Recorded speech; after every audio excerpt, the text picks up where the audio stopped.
యేసుక్రీస్తు నామంలో మీ అందరికీ హృదయపూర్వకమైన వందనాలు తెలియపరుస్తున్నాను. ప్రభు మిమ్మల్ని ఆశీర్వదించి దీవించునుగాక. ఆమెన్. మంచిది, శ్రేష్టమైన సమయానికి మనం వచ్చి ఉన్నాం. మరి దేవుని మాటలు, కొన్ని మాటలు నేను మీతో చెప్తాను. అవి మనకు ఆశీర్వాదకరంగా, దీవెనకరంగా ఉండాలని పరిశుద్ధాత్మని సహాయాన్ని వేడుకుంటున్నాను. చాలా క్లుప్త సందేశాన్ని ఈ పూట నేను మీతో చెప్తాను. పిల్లరా, మరి మీ మనసులను కేంద్రీకరించి దేవుని వాక్యం వైపు మీ హృదయాన్ని మరలించి ఆసక్తి కలిగిన వారై దేవుని వాక్యం మీద మీరు మరి శ్రద్ధాభక్తులు కలిగి ఆ మాటలు మీ హృదయాలలో పదిలంగా రాసుకోవాలని, పదిలంగా స్థిరపరచుకోవాలని నేను కోరుకుంటున్నాను. దేవుని మాటలు పరిశుద్ధ గ్రంథంలో నుంచి చదువుదాం. సామెతల గ్రంథం 13వ అధ్యాయం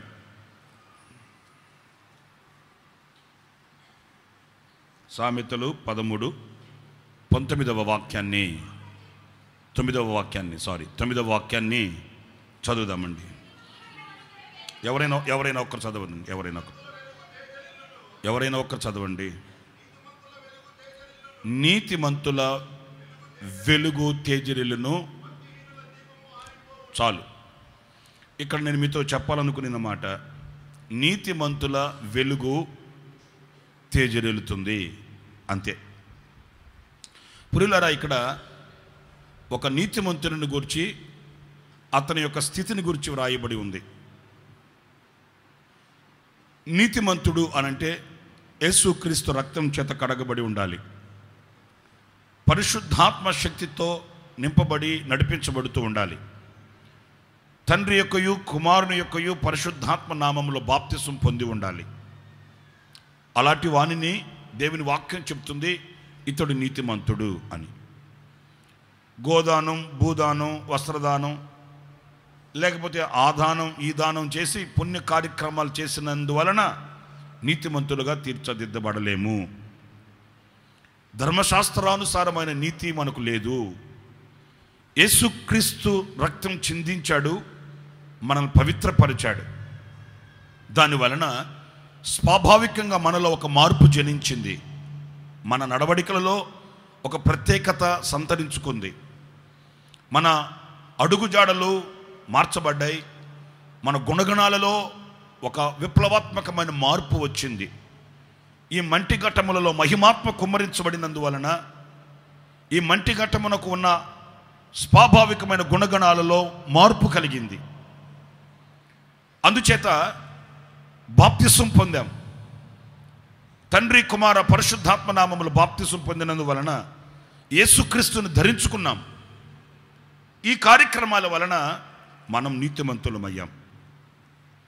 నీతిమంతుడు లేడు, ఒక్కడు లేడు అని భక్తుడు రాసిన మాటల్ని ఆధారం చేసుకునవలసిన అవసరం లేదు.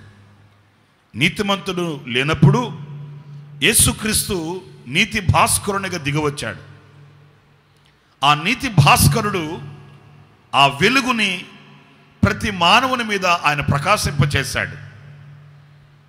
అంటే చీకటిలో ఉన్న మానవునికి వెలుగు కలిగింది.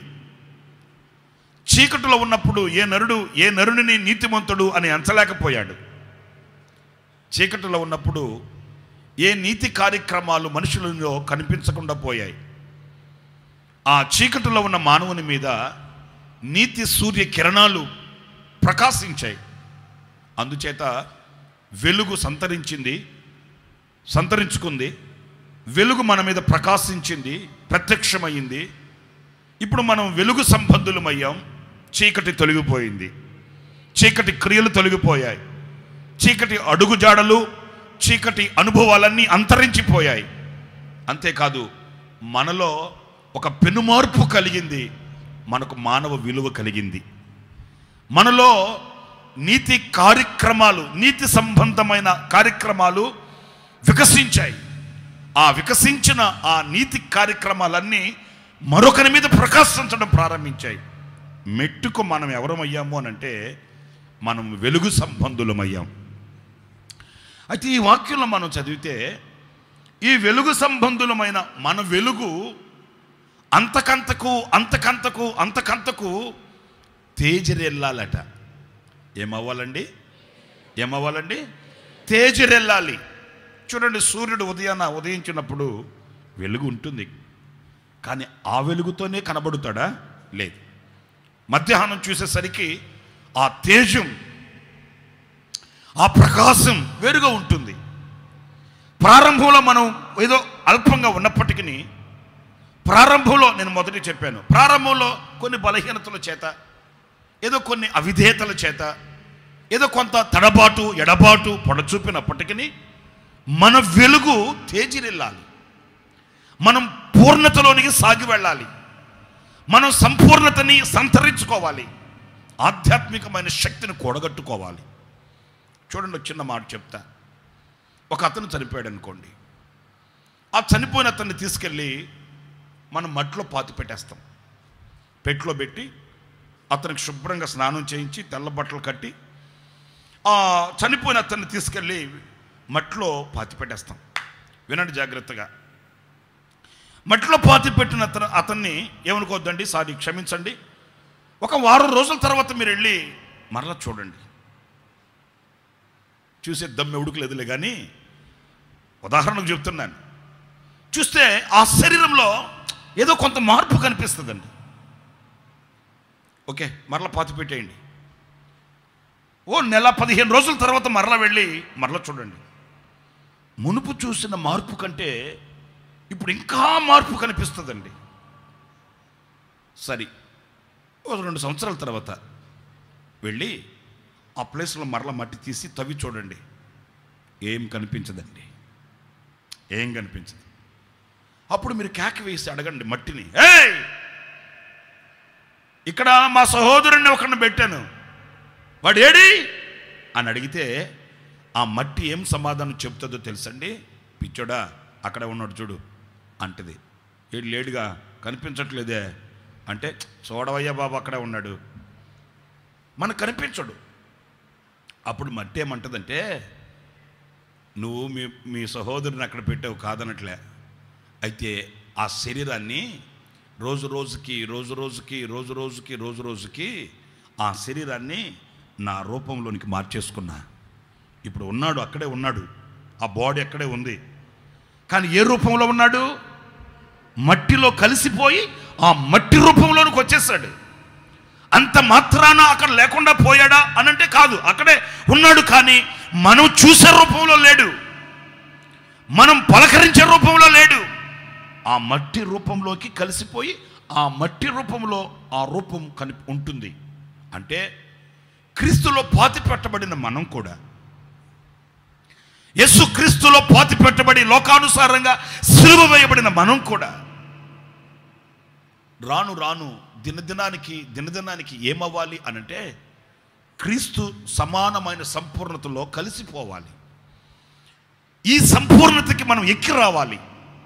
అందుకే ఈ వాక్యం చెప్తుంది, నీతిమంతునికి వెలుగు ఉంది. ఈ వెలుగు ఏమవ్వాలి? తేజరెళ్ళాలి.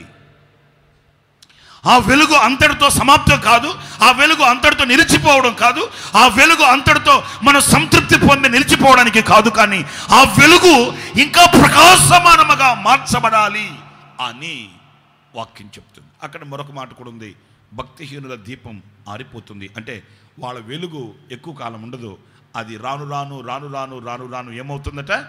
తగ్గిపోతుంది, చివరికి ఆరిపోతుంది.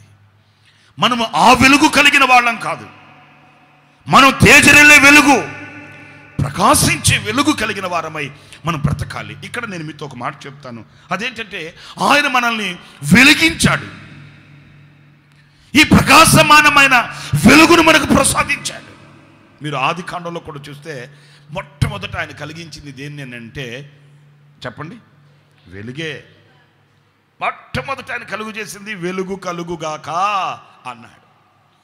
అంటే ఆయన లిస్టులో, ఆయన ప్రోగ్రాంలో మొట్టమొదట కనిపించేది ఏంటంటే, మొదట వీళ్ళలో చీకటి తొలగిపోవును గాక, వెలుగు కలగాలి, వెలుగు ప్రత్యక్షమవ్వాలి, వెలుగు క్రియలు ఆరంభమవ్వాలి అని మొదట ఆయన వెలుగునే కలిగించాడు.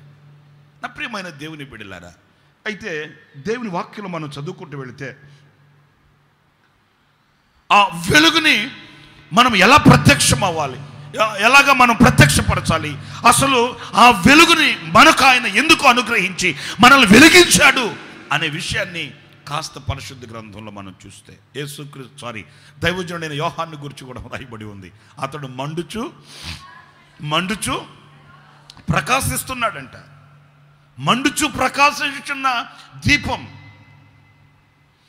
ఆ మండుచు ప్రకాశించు ఉన్న ఆ దీపం అనేకుల మీద ప్రకాశింపబడ్డాడు, అనేకులను మార్చగలిగాడు, అనేకులను క్రీస్తు యొద్దకు తీసుకొని రాగలిగాడు. ఇంకా నేను ఒక మాట చెప్తాను, అతడు మండుచు ప్రకాశించడానికి గల కారణం ఏంటంటే ఆయన యేసుక్రీస్తు యొక్క మార్గములను సరళము చేయడానికి వచ్చినవాడు.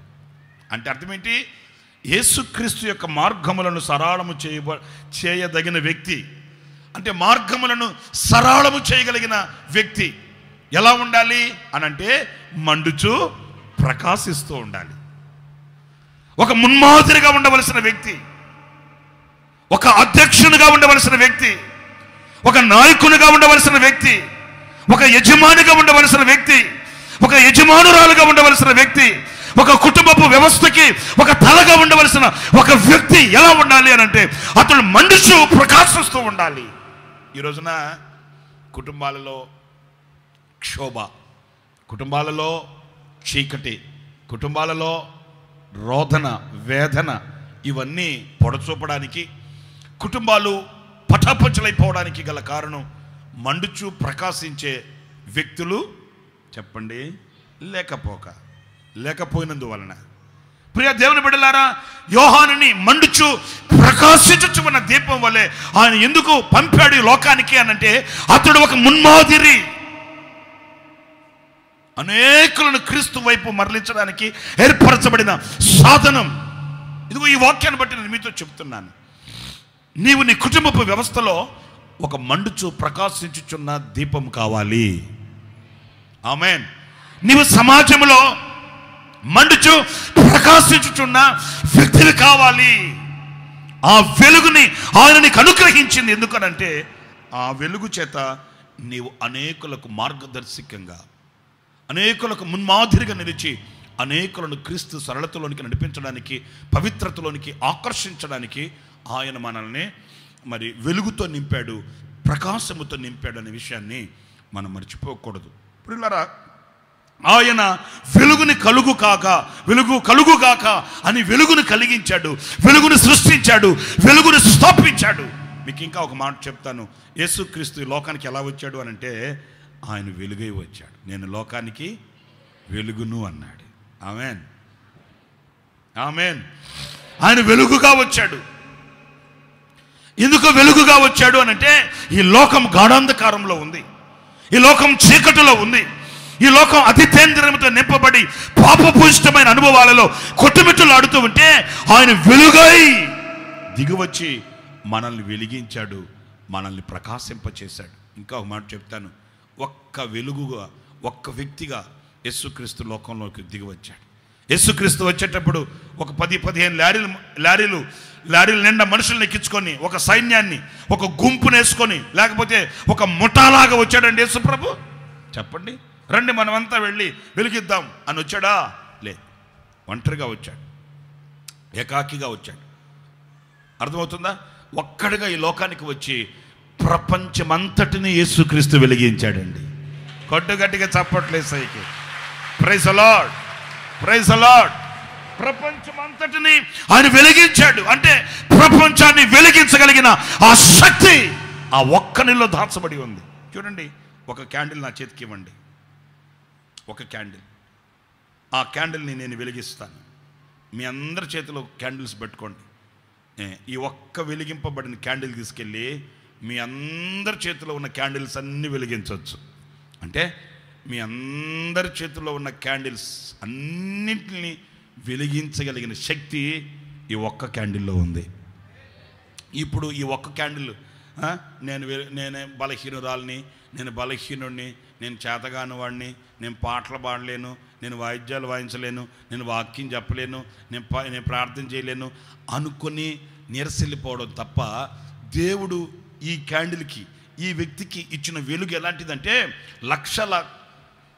క్యాండిల్స్ని, లేక లక్షల మందిని వెలిగించగలిగిన ఆ శక్తిని, ఆ సామర్థ్యతని దేవుడు ఇచ్చి ఉన్న సంగతి గుర్తించాలి. ఈ రోజున నేను మీతో చెప్పాలనుకున్న మాట కూడా, ప్రియ సహోదరులారా, మనందరినీ ఆయన వెలిగించాడు.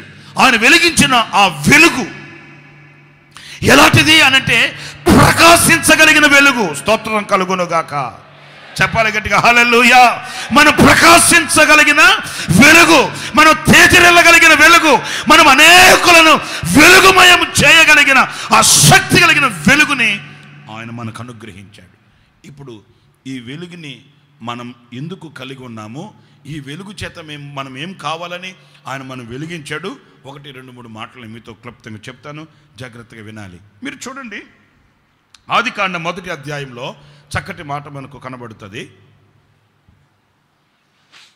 ఆదికాండం 1వ అధ్యాయం 14వ వాక్యాన్ని చదువుతారు. చూడండి, చూడండి. పగటిని రాత్రిని వేరు చేయుటకు ఆకాశ విశాలమందు ఆ వెలుగు కలుగునుగాక, వెలిగించే జ్యోతులను ఆయన సృష్టించినట్లుగా వాక్యం చెప్తుందండి. తలలపైకి నన్ను చూడండి. ఎందుకు ఈ వెలిగించే ఈ జ్యోతులను ఆయన సృష్టించాడు అనంటే, రాత్రి పగలు వేరవ్వాలి. చప్పలు కొట్టండి గట్టిగా. హల్లెలూయా, హల్లెలూయా. అంటే ఒక ఏర్పాటు జీవితం కొరకు, ఒక ప్రత్యేకించబడిన అనుభవం కొరకు, ఒక ప్రత్యేకించబడిన జీవిత అనుభవాల కొరకు ఆయన ఈ వెలుగుని సృష్టించినట్లు. ప్రియమైన దేవుని బిడ్డలారా, ఈ వెలుగు మనం కలిగింది, ఈ వెలుగు మనల్ని నింపింది, ఈ వెలుగు మనల్ని బలపరిచింది, ఈ వెలుగు చేత మనం నింపబడ్డాము అనంటే దానికి ఆంతర్యం ఏంటంటే ఒక సపరేషన్, ఒక ప్రత్యేకత కలగాలి. ఈ రోజున అనేకులలో ఈ ప్రత్యేకత కనిపించట్లేదు. మేము వెలిగించబడ్డాం, మేము వెలుగుతున్నాం, మేము ప్రకాశిస్తున్నాం. 4 ఇళ్ళు కొన్నాం, 3 స్థలాలు కొన్నాం, 2 కార్లు కొన్నాం, రాయపూడి రాజధానిలో కూడా రకరం కొన్నాం. ఓకే, అది ప్రకాశిస్తున్నట్లుగానా? మేము 8 సంవత్సరాల నుంచి దేవుని మందిరానికి వస్తున్నాం, మేము 16 సంవత్సరాల నుంచి దేవుని సన్నిధికి వస్తున్నాం, మేము 25 సంవత్సరాల నుంచి దేవుని సన్నిధిలో మేము నడిపించబడుతున్నాం, మాకు సంఘ సభ్యత్వం ఉంది అనుకుంటున్నామే, అది వెలిగింపబడినట్లుగానా? కాదు. వెలిగించబడిన వ్యక్తి ఏ అనుభవం కలిగి ఉంటాడంటే ప్రత్యేకించబడిన అనుభవం. ఏం ప్రత్యేకత? ఏంటి ప్రత్యేకత? ఏంటి ప్రత్యేకత అనంటే, మీరు కలర్ బట్టలు వేసుకున్నారు, నేను తెల్ల బట్టలు వేసుకున్నానని కాదు. లేకపోతే నేను కలర్ బట్టలు వేసుకున్నాను, మీరు తెల్ల బట్టలు వేసుకున్నారని కాదు. నేను పెద్ద బైబిల్ కొన్నాను, వాళ్ళందరూ చిన్న బైబిల్ కొన్నారని కాదు. ఏమండి పాస్టర్ గారండి, మేము వారానికి 1 సినిమా చూస్తామండి, వీళ్ళంతా వారానికి 4 సినిమాలు చూస్తారండి అని కాదు. ఇది కాదు మనకు ప్రత్యేకత. మామూలుగా మనం సహజంగా కొన్ని ప్రత్యేకతలు కోరుకుంటుంటాం. అందరికంటే నేను కొంచెం ప్రత్యేకంగా ఉండాలి. అందరు ముఖం ఇటు అడిగితే మీకు అర్థమైపోయింది. అప్పుడే నవ్వారంటే ఇంకేంటి అనుకున్నారు? ఈయన ప్రత్యేకత ఇటు అడుగుతాడు. అందరు అన్నం ఇట్లా తింటే ఈయన ఇటు తినడు, ఇటు తింటాడు. Something special. అర్థమవుతుందా? ఏదో ఒక ప్రత్యేకత ఉండాలి. అందరు చొక్కా ఇట్లా వేసుకుంటే, బటన్స్ ఇలా పెట్టుకుంటే, ఇతగాడు ఇలా వేసుకోడు చొక్కాని, బటన్స్ ఇలా వేసుకోడు. ఏం చేస్తాడు? ఆడెవడో ఒకడు ఇట్లాగే అందరూ వేసుకున్నట్టు నేను వేసుకోవడం ఏంటని చొక్కా తిరగతిప్పి చేసుకుని బటన్స్ వెనక పెట్టుకున్నాడంట. బటన్స్ అంతా వెనక. ఇదంతా తిరకాస్ క్యాండిడేట్. అంటే ఏదో ఒక ప్రత్యేకత చూపించాలి. నేనంటూ ఒక ప్రత్యేకంగా ఉండాలి. అందరిలో నేను కాదు, నేనంటూ ఒక ప్రత్యేకత, నేను సంథింగ్ స్పెషల్. మీకు వచ్చిన మాట చెప్తా. ఆడు చొక్కా వెనక్కేసుకొని బటన్స్ వెనకేసుకొని అదేదో బైక్ మీద వెళ్తున్నాడంట అని. ఎదురుగా వచ్చి లారీ కొట్టింది.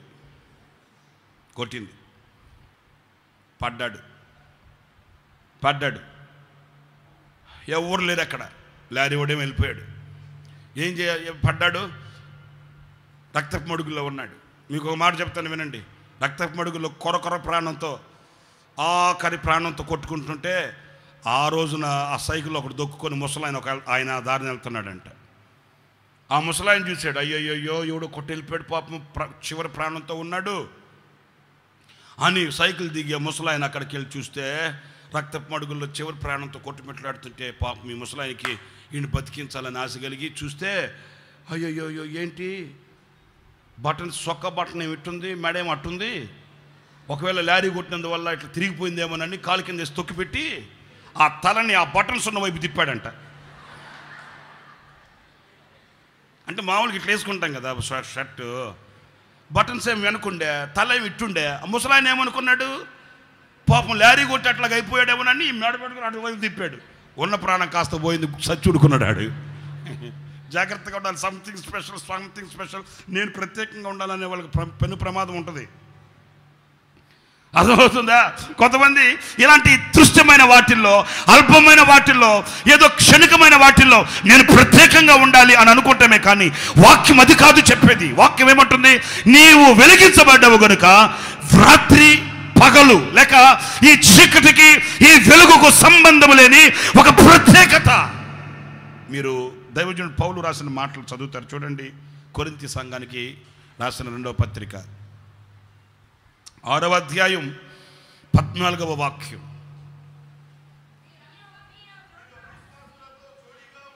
మీరు అవిశ్వాసులతో జోడిగా ఉండకండి, నీతికి దుర్నీతికి ఏం సాంగత్యం? మీరు జోడి,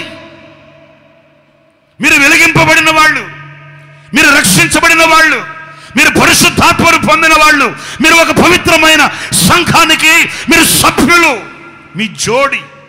కొందరు దేవుని మందిరంలో చాలా వినయంగా చాలా భక్తికి ఇప్పుడున్నారు. వీళ్ళ జోడి ఎవరు అనంటే రేపటి రోజున చూడాలి. దేవుని మందిరంలో కలకలలాడుతూ తెల్లగా అబ్బా శుభ్రంగా ఇప్పుడు కనబడ్డా, రేపటి నుంచి వీళ్ళు బైకులు వేసుకుని తిరిగేది ఎవరితో? వీళ్ళు భుజాల మీద చేతులు వేసుకుని తిరిగేది ఎవరితో?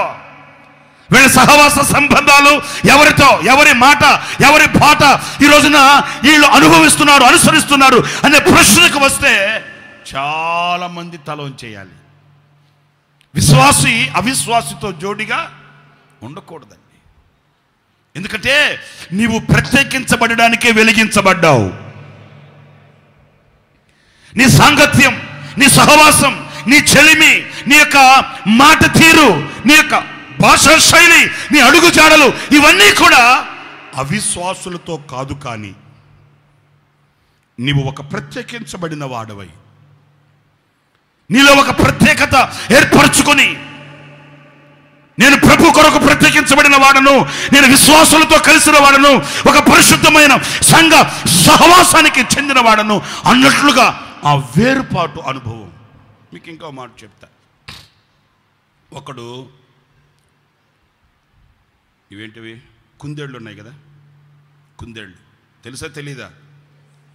మరేంటి అటు చూస్తున్నారు నన్ను? ఆ కుందేళ్ళు కొనుక్కొచ్చుకుందామని విజయవాడలో ఎక్కడో దొరుకుతున్నాయని బయలుదేరాడంట. అప్పట్లో కాలు నడకే కదా, బైకులు ఆటోలు ఇవన్నీ ఏం లేవు కదా. సరే గుంటూరు నుంచి విజయవాడలో అక్కడ బెంచ్ సర్కిల్ దగ్గర అమ్ముతున్నారని బయలుదేరాడు కాలు నడకతో. సరే చిన్న కాకాని వరకు వెళ్ళేసరికి పొద్దుపోయింది, అలసిపోయాడు. సరే అప్పట్లో సత్రాలు కదండి, హోటల్స్ 5 స్టార్ 7 స్టార్ 2 స్టార్ అవి లేవు కదా. సరే ఆ చిన్న కాకానిలో ఒక సత్రం ఉంటే ఆ సత్రంలో 2 రూపాయలు ఇచ్చి ఆ రోజున ఆ రాత్రి అక్కడ పడుకున్నాడు. మళ్ళీ ఉదయాన్నే లేచి విజయవాడకి వెళ్ళాడు. 2 కుందేళ్ళు కొన్నాడు.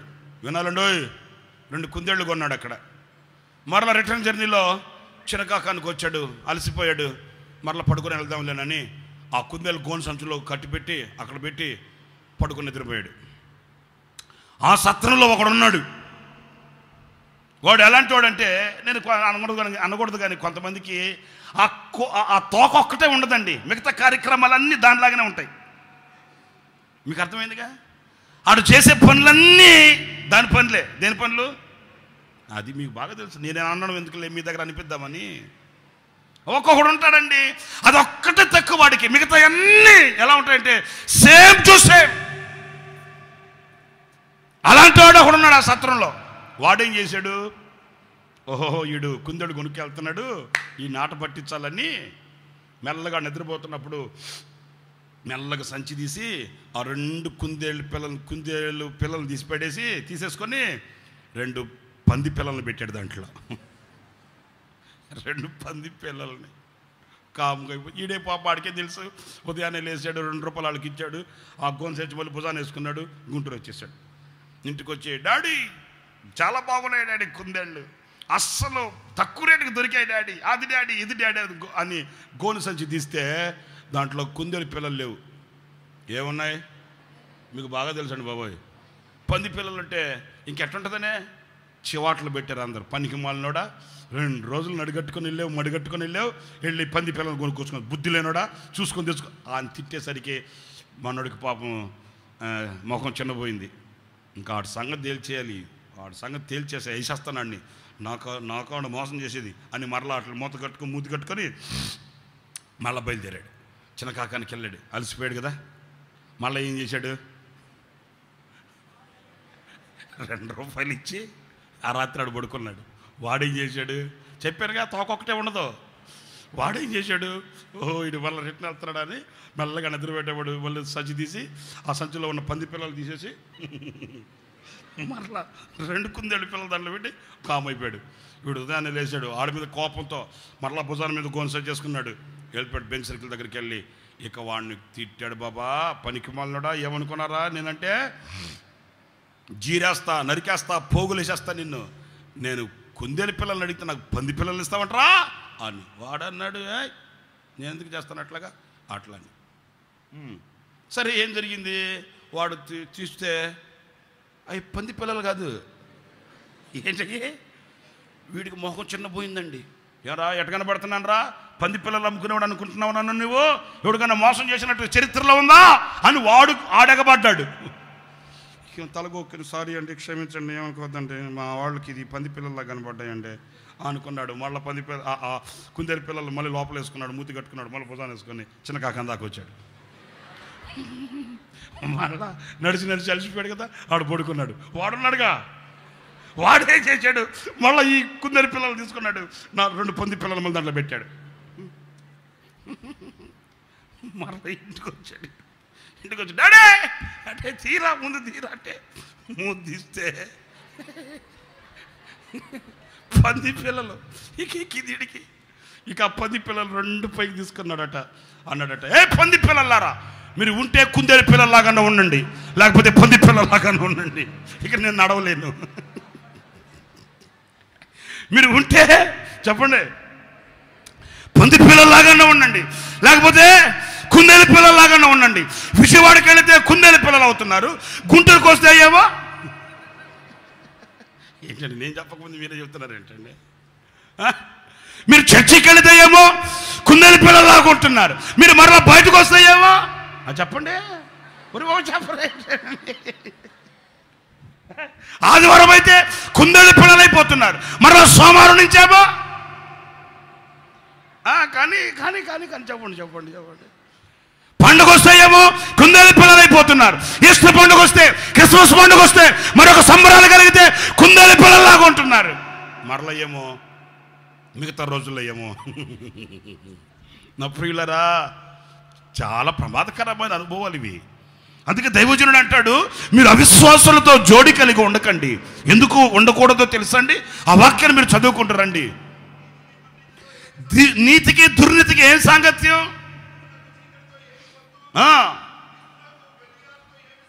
ఓకే, విశ్వాసకి అవిశ్వాసకి పాలెక్కడిది? వినండి జాగ్రత్తగా, విగ్రహాలకి దేవుని మందిరాలకి సంబంధం లేదు. మనం జీవము కలిగిన దేవుని ఆలయమై ఉన్నాము. ఈ మాట నోట్ చేయాలి మీరు. దేవుడు ఇలాగ సెలవిచ్చుచున్నాడు, అదిగో అది, నేను వారిలో నివసించి నేను వారిలో సంచరిస్తాను, నేను వారికి దేవుడినై ఉందంటాను, వారు నాకు ప్రజలై ఉంటారు. కావున మీరు వారి మధ్య నుండి బయలు వెళ్ళాలి, మీరు ప్రత్యేకంగా ఉండాలి. ఎందుకు ప్రత్యేకంగా ఉండాలి? వారు కూర్చునే చోట కూర్చోకూడదు, వాళ్ళు నిలిచే చోట నిల్చోకూడదు, వారితో సాంగత్యం చేయకూడదు అని అంటే నేను మీలో నివసించాలి.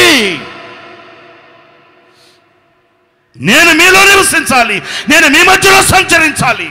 మీరు వాళ్ళతో జోడి కలిగి ఉంటే ఎలా నేను నివసిస్తాను? నేను మీలో సంచరించాలి అనుకుంటే, నేను మీ మధ్యలో నివసించాలి అని అనుకుంటే మీరు మరొకరితో సాంగత్యం చేయకూడదు, మీరు అవిశ్వాసులతో జోడి కలిగి ఉండకూడదు. మీరు అందుచేత మీరు అక్కడి నుంచి లేచి బయలు వెళ్ళలి ప్రత్యేకించబడాలి. నా ప్రియమైన సహోదరులారా, ఆయన మీలో నివసించాలి. ఆమేన్ చెప్పండి అందరూ. ఆయన మీ మధ్య సంచరించాలి. ఆమేన్ చెప్పండి అందరూ. ఆయన సహవాసం మీకు కావాలి. ఆమేన్ చెప్పండి అందరూ. ఆయన సహవాసం మనకు కావాలి, ఆయన చెలిమి మనకు కావాలి, ఆయన తోడు మనకు కావాలి, ఆయన ఆదరణ మనకు కావాలి, ఆయన ఓదార్పు మనకు కావాలి అనుకున్నప్పుడు మీరు అవిశ్వాసులతో జోడిగా ఉండకూడదు. మీరు అక్కడి నుంచి లేచి వెడలి మీరు ప్రత్యేకించబడాలి. ఏమయ్యా మేము కలిసిమెలిసి ఉంటే చూడలేవా బాబా? మేము ఐక్యంగా కలిసిమెలిసి ఒకరినొకరు సంబరాలతో అంబరాలు అంటుకునేటట్లుగా సంబరాలు చేసుకొని రంగులు పూసుకొని తప్పెట్లో తాళాలు ఆడుకుంటూ చిందులేసుకుంటూ ఉంటే నువ్వు చూడలేవా నాయనా? కాదు, ఆయన చూడలేక కాదు, ఆయన నీతో నివసించలేక. నీలో ఆ నిలువెచ్చని స్థితి, నీలో ఆ యొక్క లోకాన్ని విడువలేని పరిస్థితి నివసించినంత కాలం ఆయన నీతో నివసించలేడు, ఆయన మీ మధ్యలో సంచరించలేడు, ఆయన ఆశీర్వాదాలు నీకు అనుగ్రహించలేడు. అంత మాత్రమే కాదండి, ఆ వాక్యం మీరు ఇంకా చదువుకుంటూ వెళితే, చదవనయ్యా, మీరు అపవిత్రమైన దాన్ని ముట్టకూడదు. మరియు ఎప్పుడు ఎప్పుడు నేను ప్రత్యక్షమవుతాను నా ప్రియమైన సంఘము కొరకై. నేను ఆగమనమందు నేను ప్రత్యక్షమైనప్పుడు ఇదిగో నేను మిమ్మల్ని చేర్చుకుంటాను, నేను మీకు తండ్రినై ఉంటాను, మీరు నాకు కుమారులై ఉంటారు, నాకు కుమార్తెలై ఉంటారు. ఇది సర్వశక్తి కలిగిన ప్రభు చెప్పే మాట. నాకు కుమారులై, నాకు కుమార్తెలై, నేను మీకు తండ్రినై ఉండాలి అని అనుకుంటే ఈ లోక సాంగత్యాలలో నుంచి మీరు వేరవ్వాలి. నేను మీలో మీ మధ్య సంచరించి నేను మీలో నివసిస్తాను. ప్రియమైన దేవుని బిడ్డలను ఒక మాట చెప్తాను, నేను మీకు తండ్రినై ఉంటాను. నేను ఒక మాట మిమ్మల్ని అడుగుతాను, మనకు లోక సంబంధం ఒక తండ్రి ఉన్నాడు. ఎంతవరకు ఆ తండ్రి మన బాధ్యతలు వహిస్తాడు అనంటే ఆయనకు శక్తి ఉన్నంత వరకు. ఈరోజు ఫాదర్స్ డే అంటగా, అవునా? నాకంటే బాగా తెలుసు, ఈ బాగా తెలుసు మీకు. నేను ఒక ఫాదర్ని గురించి చెప్తాను వినండి. ఈ లోక సంబంధంగా మనకు ఒక తండ్రి ఉన్నాడు. ఆ తండ్రి ఎంతవరకు మన బాధ్యతలు వహిస్తాడు అనంటే ఆయనకు శక్తి ఉన్నంత వరకు. ఆ తర్వాత మన బాధ్యతలు ఆయన భరించలేడు. కానీ ఇదిగో ఈ వాక్యం చెప్తుంది, నేను మీకు తండ్రినై ఉంటాను. కొట్టండి గట్టిగా చప్పట్లు ప్రభుకి. సరే, ఒక మాట వినండి, నేను చెప్పేదానికి సమాధానం చెప్పండి. ఆయన ఎంతకాలం తండ్రి ఉంటాడు చెప్పండి? ఆయన ఎంతకాలం తండ్రి అయి ఉంటాడు? సదాకాలము. ఆయన మనకేమై ఉంటాడండి? తండ్రి అయి ఉంటాడట. ఆయన మనల్ని సదాకాలం ఒక తండ్రిలాగా ఎత్తుకొని భుజముల మీద మోసుకొని మన కన్నీళ్లను తుడిచి నేను ఉన్నాను అని వెన్ను తట్టి నడిపించి ఆయన మన బాధ్యతలను వహించి మనము ఆయనకు కుమారులుగా కుమార్తెలుగా ఉండేటట్లు ఆయన మనకు ప్రత్యక్షమైన దేవుడు. ఆయన పేరు నజరేయుడైన.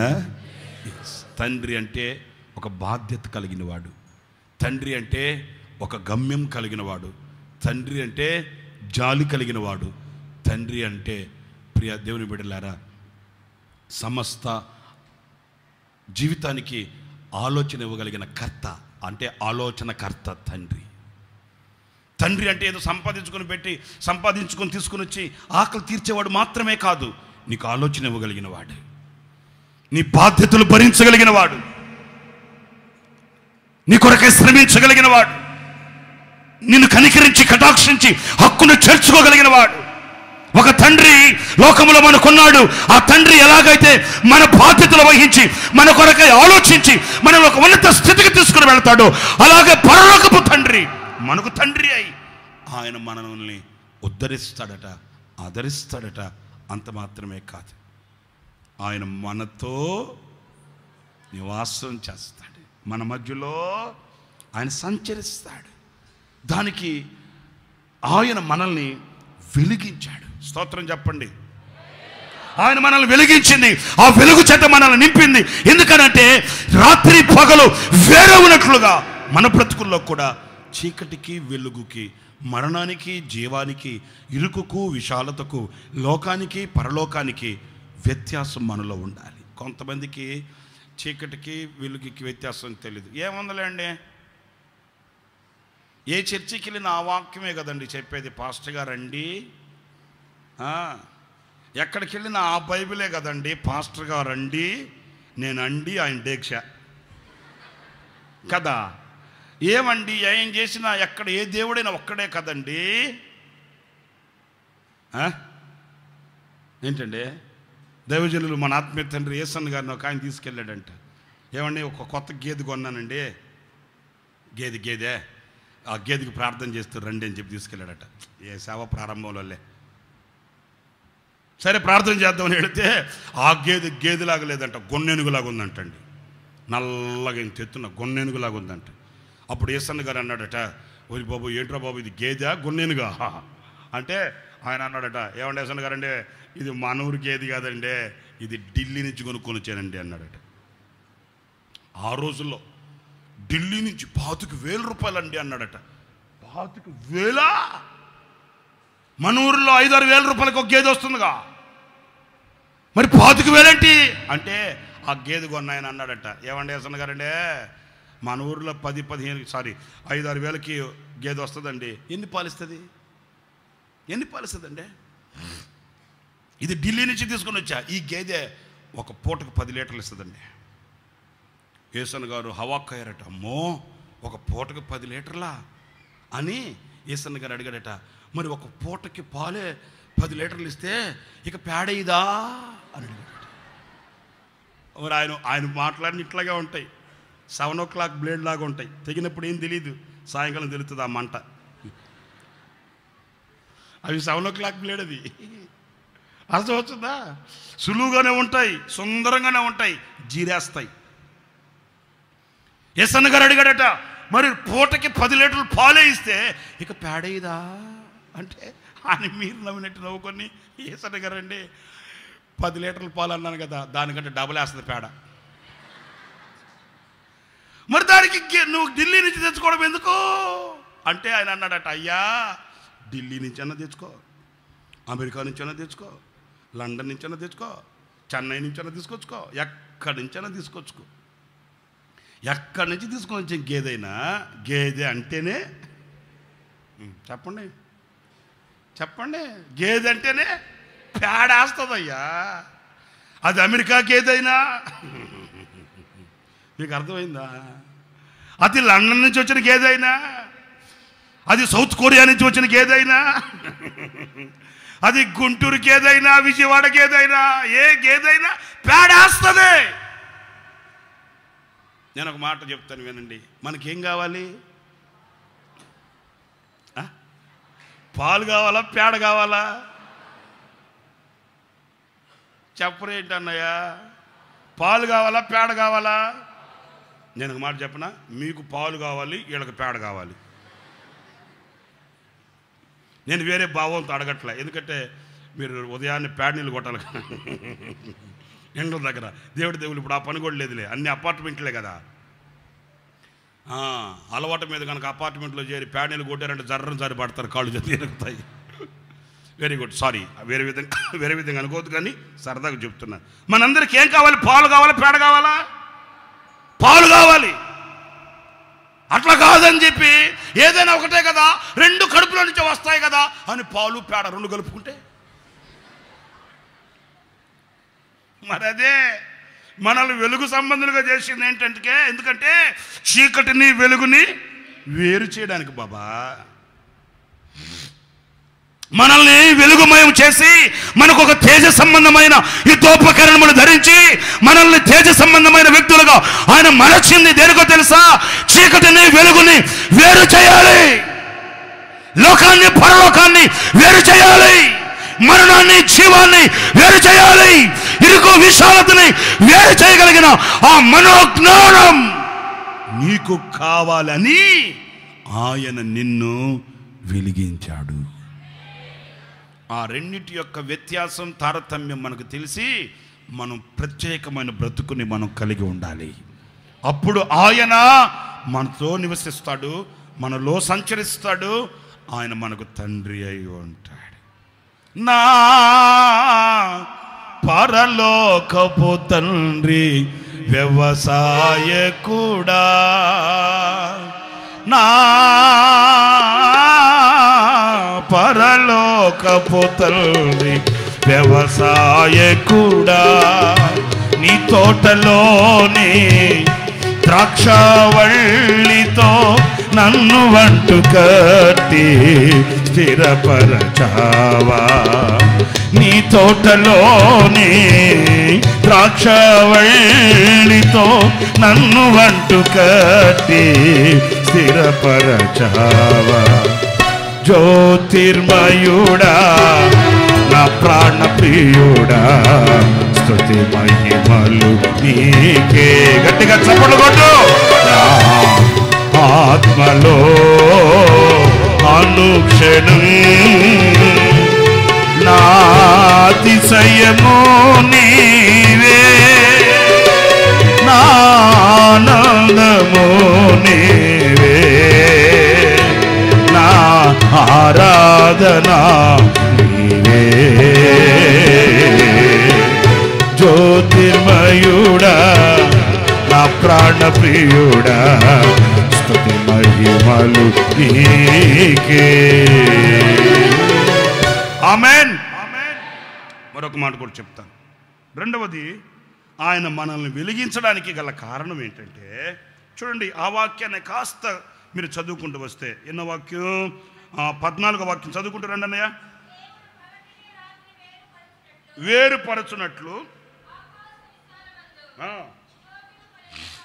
జ్యోతులు కలుగునుగాక అని అవి సూచనలను, అమ్మా, కాలములను, దిన సంవత్సరములను సూచించుటకై,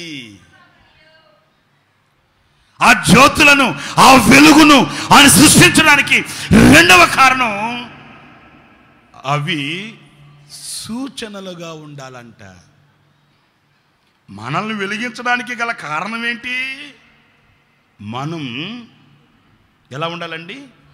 సూచనలుగా, సింబల్స్, లేక సులభ శైలిలో మాట్లాడుకోవాలంటే మనం గుర్తులుగా ఉండాలంట. ఈ రోజున నా ప్రియమైన సహోదరులారా, ఈ ఆధ్యాత్మికమైన ఈ యొక్క ఆశీర్వాదాన్ని ఆయన మనకు అనుగ్రహించాడు. దేనికి? ఏదో నిలబడి సాక్ష్యం చెప్పి నా భారం తీరిపోయింది నాయన అని చెప్పుకోవడానికి కాదు. కొంతమంది లేచి సాక్ష్యం చెప్పడానికి కూడా పాపం ఎంత కష్టమో. ఏదో పాపం కొంతమంది లేచి వచ్చారులే సాక్ష్యం చెప్పడానికి. మంచిది, సాక్ష్యం చెప్పిన తర్వాత నీ బాధ్యత అయిపోయిందా? ఏదో ప్రభు నన్ను ఆశీర్వదించాడు, మా పిల్లలకి పెళ్లిళ్ళు చేశాడు, ఉద్యోగాలు ఇచ్చాడు, ఇల్లు కట్టించాడు, ఆరోగ్యం ఇచ్చాడు, ఆశీర్వాదం ఇచ్చాడు, అందుకే నీకు స్తోత్రమయ్యా అని చెప్పి ఆ బాధ్యతను తీర్చుకోవడానిక కాదు. దేవుని వాక్యం అంటుంది, నిన్ను ఆయన వెలిగించింది నీవు ఒక గుర్తుగా ఉండాలి లోకానికి. నా ప్రియమైన దేవుని బిడ్డలారా, నువ్వు ఒక క్రైస్తవుడమయ్యావు, క్రీస్తు రక్తంతో కడగబడ్డావు, దేవుని దివ్యమైన ఆశీర్వాదాలన్నీ పొందుకొని భాగ్యుడు అయ్యావు. దాని కొరకు ఈ రోజున నీవు జీవించవలసిన ఆ జీవితం ఎలాంటిది అనంటే, ఆయన ఆశీర్వాదాలకు నీవు గుర్తుగా బ్రతకాలి, ఆయన ప్రేమకు నీవు గుర్తుగా బ్రతకాలి, ఆయనలో ఉన్న నిరీక్షణకు నువ్వు గుర్తుగా బ్రతకాలి. అంతేకాదు, ఒక విశ్వాస జీవితానికి నీవు ఒక సూచనగా బ్రతకాలి. ఆలకిస్తున్నారా? ఆ సూచన, ఆ గుర్తు నీ బ్రతుకులో లేనప్పుడు, ఆ గుర్తులు ఏమాత్రం నీలో కనిపించినప్పుడు నువ్వు వెలిగించబడ్డావు అనడానికి అర్థమే లేదు. ఒకవేళ నేను ముదిపే చెప్పాను ఒక మాట, అయ్యా నేను గుర్తుగా సూచనగా ఉండాలంటే నాలో ఏ ఆధిక్యత లేదు, నాలో ఏ స్తోమత లేదు, నాకు ఏ ఘనత లేదు అని నీవు అనుకోవచ్చు. ఒకవేళ లోకంలో నీకు ఘనతలు లేకపోయినా, యోహాను గురించి నేను ముందే చెప్పాను, యోహాను ఏ ఘనతలు ఆయనకు లేవు. ఆయనకి ఏమైనా మెప్పులు సన్మానాలు ఏమున్నాయండి యోహాను గారికి? ఆయన ఏం తినేవాడు? నోళ్ళు తెరిచి మాట్లాడండి. ఏం తినేవాడు? అడవి తేనె మిడతలు. మిడతలు తినేవాడు వచ్చి నీ పక్కన కూర్చుంటే నువ్వు ఊరుకుంటావా?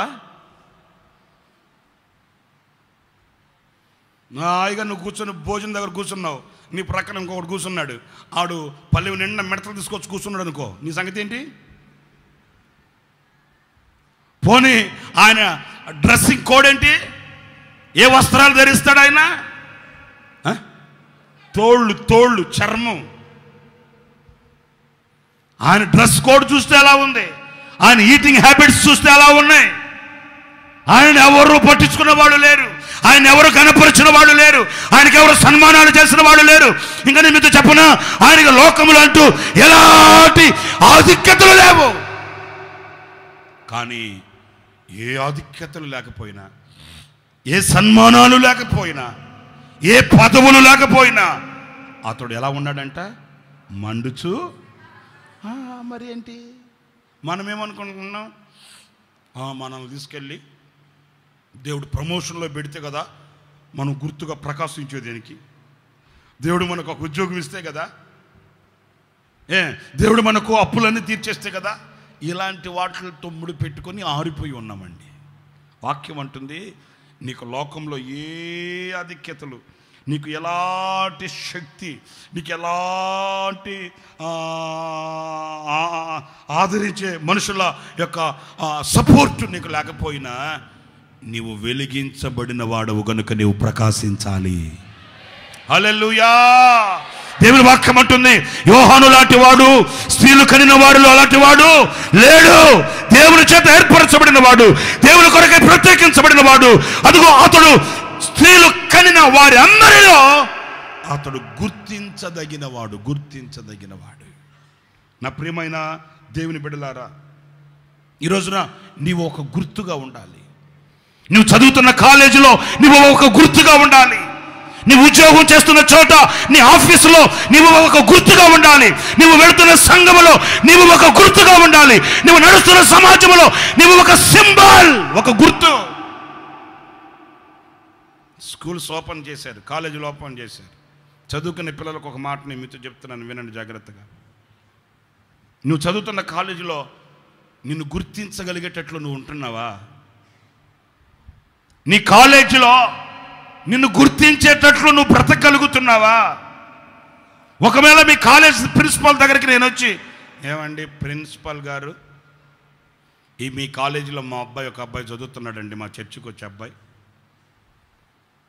చాలా భక్తిగా ఉంటాడండి, చాలా సున్నితంగా ఉంటాడండి, అసలు నడవడం కూడా నెమ్మదిగా నడుస్తాడండి అంటే, మీ ప్రిన్సిపాల్ నెమ్మదిగా నడుస్తాడా? నెమ్మదిగా నడిచేవాడు మా కాలేజీలో ఒక్కడ కూడా లేడే, అన్ని కోతులేనే. సంగతి ఏంటంటే, చర్చిలో ఉన్నప్పుడు సున్నితంగా మెల్లగా ఇక్కడ నడుస్తాడు, అక్కడ ఎందుకు నడుస్తాడు? అక్కడ నడవడు, అక్కడ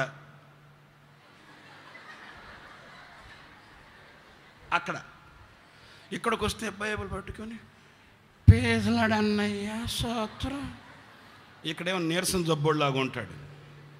అక్కడికి వెళ్ళి కాలేజీలో అడిగితే అసలు గుర్తేది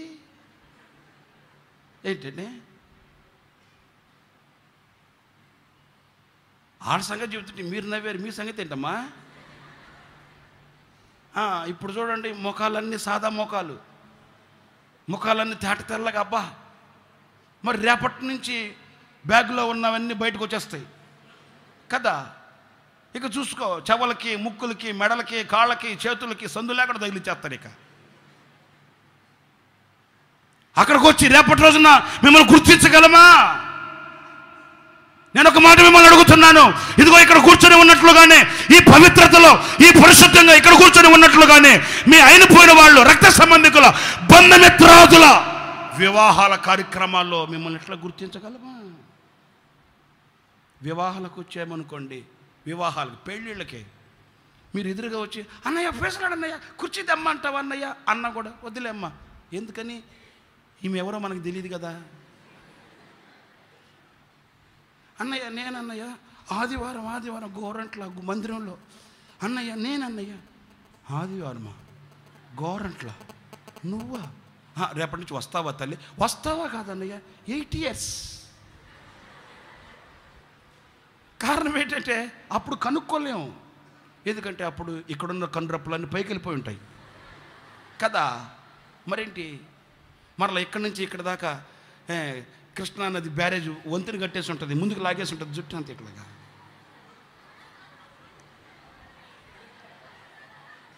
ఇక్కడి నుంచి దాకా చంద్రబాబు నాయుడుకి మళ్ళీ పని పెట్టకుండా ఈమె బ్రిడ్జి వేసేసింది. ఇది కృష్ణా బ్రిడ్జి. మరలా ఇక్కడి నుంచి ఇక్కడ దాకా వారధి ఒకటి వేసేసింది, వారధి ఒకటే. మరి ఇన్ని ఏటగారాల్లో ఏం గుర్తుపడతా? అసలు భక్తికి నీకు ఏదైనా సంబంధం ఉందా? దేవుని వాక్యం అంటుంది, ఆయన మనల్ని వెలిగించాడు, ఆ వెలుగు ప్రకాశము కావాలి అనుకున్నది దేని కొరకు తెలుసా? నీవు లోకానికి ఒక సింబల్, ఒక గుర్తు. నువ్వు రక్షించబడిన వాడవు, నువ్వు వెలిగించబడిన వాడవు, నువ్వు ఒక సంఘ సభ్యుడవు, ఆయన కొరకై ప్రకాశించే ఒక దీపానివి. నీకు లోకములో ఘనతలు లేకపోవచ్చు, కానీ నీవు ప్రకాశించాలి. ఓ మాట చెప్పనా ఆపనా? గుర్తొచ్చింది చెప్తున్నాను. హైదరాబాద్లో మీటింగ్లు ముగించుకొని ఆ ఎల్బీ నగర్ దగ్గర బస్సు కోసం కాసుకొని ఉన్నారంట దైవజనులు లేసన్న గారు. ఇది రాత్రి 11 గంటప్పుడు ఇది హైదరాబాద్ నుంచి రావడానికి. ఆ ఎల్బీ నగర్ దగ్గర బస్సు కోసం ఆగుంటే బస్సులన్నీ ఫుల్ అయ్యి వస్తున్నాయి. సరే నిల్చొని ఉంటే ఒక బస్సు వచ్చిందంట. బస్సు రాగానే అడిగాడట కండక్టర్ని, ఏం బాబు విజయవాడ వరకు ఒక టికెట్ ఉందా అని.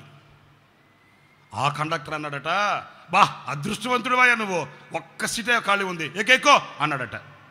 వాళ్ళ మాటలు అట్లా ఉంటాయి. అదృష్టవంతుడు అయ్యా, ఒక్క సీటే ఖాళీ ఉంది, ఎక్కువ అంటే, ప్రభువా నీకు స్తోత్రం నాయన, నన్ను జ్ఞాపకం చేసుకుని ఒక సీటు ఖాళీకి తీసుకొచ్చావు ప్రభువా, నీకు స్తోత్రం అయ్యా అనుకుంటే ఎక్కాడట. ఎక్కేటప్పుడే టికెట్ తీసేసుకున్నాడు. టికెట్ ఇచ్చేసాడు కండక్టర్ గారు. లోపలికి వెళ్ళి ఎతికితే ఒక్క సీటు కూడా ఖాళీ లేదంటండి. ఇదేంట్రా, ఒక సీటు ఖాళీ ఉందన్నాడు, అదృష్టవంతుడు అన్నాడు. మరి ఏది సీటు అని జాగ్రత్తగా వెతుక్కుంటూ వస్తే ఒక సీటు ఖాళీ ఉంది, కానీ ఒకడు 2 సీట్లలో కూర్చొని ఉన్నాడంట.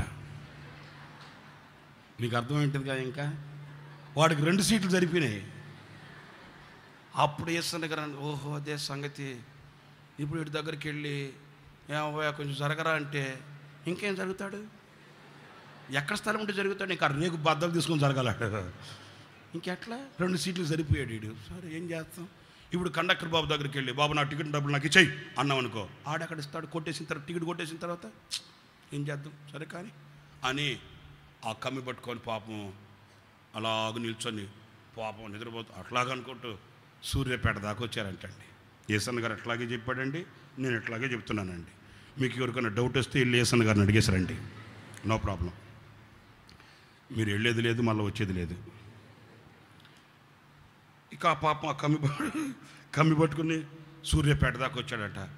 సూర్యాపేటలో కండక్టరు బస్సు ఆపి, ఎవరన్నా టీ తాగే పని దిగి టీ తాగండి, ఒక 5 నిమిషాలు అవుతుంది బస్సు అన్నాడంట. అందరు బోలో మంది దిగారంట టీ తాగుదామని. ఏసన్న గారు కూడా దిగాడట. ఈ లడ్డోడు మాత్రం దిగలేదంటండి. ఎందుకంటే దిగితే మళ్ళీ ఆడు ఎక్కేది ఎట్లా? పాపం ఆడు ఒక్కడే బస్సులో కూర్చొని ఉన్నాడంట. అందరూ దిగి కాఫీ తాగుతున్నారంట, టీ తాగుతున్నారంట. ఈ లడ్డోడు దిగలేక పాపం సూర్యుడు కూర్చొని ఉన్నట్ట. ఏసన్న గారు అనుకున్నట్ట, వీడు ఎక్కడన్నా దిగితే బాగుంది అనుకుంటాడు. దిగితేగా సరే ఏసన్న గారు కూడా ఒక టీ తీసుకుని తాగుతుంటే అప్పుడు ఏసన్న గారికి ఒక ఆలోచన వచ్చిందంట. అయ్యో పాపం, బస్సులో వాళ్ళందరూ దిగి టీ తాగుతున్నారు, పాపం వాడు అక్కడే దిగలేదు. మళ్ళీ గొడ్ల గుబు చూసినాడు, చూస్తున్నాడు, చూడాడు కిటికీలో నుంచి. దిగలేక పాపం పోనీలే అట్లని ఇంకొక టీ తీసుకొని ఆ కప్పు తీసుకుని నేను కిటికీ దగ్గరికి వెళ్ళి, సాబ్ హలో సాబ్ టీ తాగుతావా అంటే వాడు కూడా వద్దనుకున్నా అంటే ఇచ్చాడట, తీసుకున్నాడట. మళ్ళీ ఆ టీ తాగి వాయ్ ఇదిగో కప్పు తీసుకో అంటున్నాడట. ఊరి నీకెంత పడా ఇలా లడ్డోడా, సరేలే అట్లా అని ఆ కప్పు తీసుకెళ్ళి ఇచ్చాడు. అప్పుడంతా యశన్ గారు చెప్పాడండి, ముప్పావల అంటే ఒక 10 రూపాయలు, ఒక పావల, ముప్పావల టీకి యశన్ గారు ఇచ్చేసి, సరే అందరూ మరలా ఎక్కుతూ ఉంటే వెళదాంలే అక్కడికి వెళ్ళి నిల్చోవడమే కదా, బస్సు బయలుదేరిన తర్వాత తగ్గిదాంలేనని ఆఖరి వరకు యశన్ గారు నిల్చొని బస్సు బయలుదేరిన తర్వాత అప్పుడు ఎక్కి లోపలికి వెళ్తే ఆ లడ్డు అయినా ఎట్లా ఒదిగి జరిగి సర్దుకున్నాడు. కానీ ఒక పక్కకి ఒదిగిపోయి అంత స్థలం పక్కన పెట్టాడంట. ఇక యశన్ గారు బస్సు ఎక్కగానే, హలో ఇదిరావు బాయ్ ఇదిరావు బయట ఆడ బయట రే బాబా ఇంత స్థలం ఇచ్చి బయట అంటున్నావు, అక్కడ నీకే సరిపోదు, నీకే సాకు, నాకు వద్దులే పర్లేదు కూర్చో అంటే, అరే బయట బాయ్ పర్వనయ్య బయట బాయ్ అన్న, ఒరే సాలలేరా రాయుడు ఎందుకు వచ్చిన గొడవ అంటుంటే వాడు కోపం వచ్చినట్టుంది, చేయబట్టి ఒక గుంజునట్టు యశన్ గారు నాకు మా ఆయన రిక్కు అంటుండే. ఇక మన సీట్లో కోలపడ్డాడట యశన్ గారు. మరలా ఏం చేశాడు, యశన్ గారు పాపం అట్లా అడ్జస్ట్ అయ్యి కూర్చుంటుంటే యశన్ గారు పడిపోతాడేమోనని మళ్ళీ వాడు చేసాడట యశన్ గారి మీద, ఏనుగు తొండ వేసినట్టు. ఇక యశన్ గారు అబ్బా చేతిరే నాయన, నేను మెడ వంగిపోతున్నా బాబా చేతిరంటే, పర్వనయ్య అయ్యా నేను పర్వనయ్య అంటున్నాను. మీకు మాట చెప్పనా, సూర్యాపేటలో బస్సు బయలుదేరిందంట బాబా. తర్వాత వాడు ఏమనుకున్నాడు ఏందో, ఆ సీటు కింద సంచి ఒకటి ఉంటే ఆ సీటు కింద సంచి తీసాడంట. బయటికి తీస్తే సంచి నిండా బలం తిండి. ఇది వాడికి బలం తక్కువయ్యి సంచి నిండా బలం తిండి, కొబ్బరి గిన్నెలు, పట్టిక బెల్లం, జీడిపప్పు, మీకు నోరు ఊరుతుంది కదా, అది అంత బలం తిండి. ఏది ఆడికి బలం తక్కువయ్యి. యశన్ గారు అప్పుడు అనుకున్నాడు, ఊరి వీడికి బలం తక్కువ, ఈమెలు బలం తిండి తెచ్చుకున్నాడు రీడా. మీకు ఒక మాట చెప్పనా, ఇక ఆ సంచులు చేపెట్టి చేతి నిండా జీడిపప్పు, కొబ్బరి, పట్టిక బెల్లం చేతి నిండా పట్టడం, యశన్ గారు దోషుట్లో పోస్తున్నాడట. ఆడు చేయి పెడితే యశన్ గారు దోషులు పెడుతున్నాడు, తినా అంటే యశన్ గారు కూడా అనుకున్నాడట, ప్రభువా ఇట్లాంటి బలం తిండి ఊడి పెడతాడు ప్రభువా అని. యశన్ గారు చెప్పాడండి, విజయవాడకు వచ్చేసరికి యశన్ గారు ఆడిద్దరు కలిసి సంచి ఖాళీ చేశారంటండి. మరేంటి ఆడు చాలా అనట్లేదట, యశన్ గారు కూడా చాలా అనట్లేదట. ఆడు పెడతా ఉంటే తింటా ఉన్నాడట యశన్ గారు. ఎందుకంటే ఇది ముప్పావల గిరాకీ, ఇది ముప్పావలాకి ఎవడిస్తాడండి ఎంత బలం తిండి.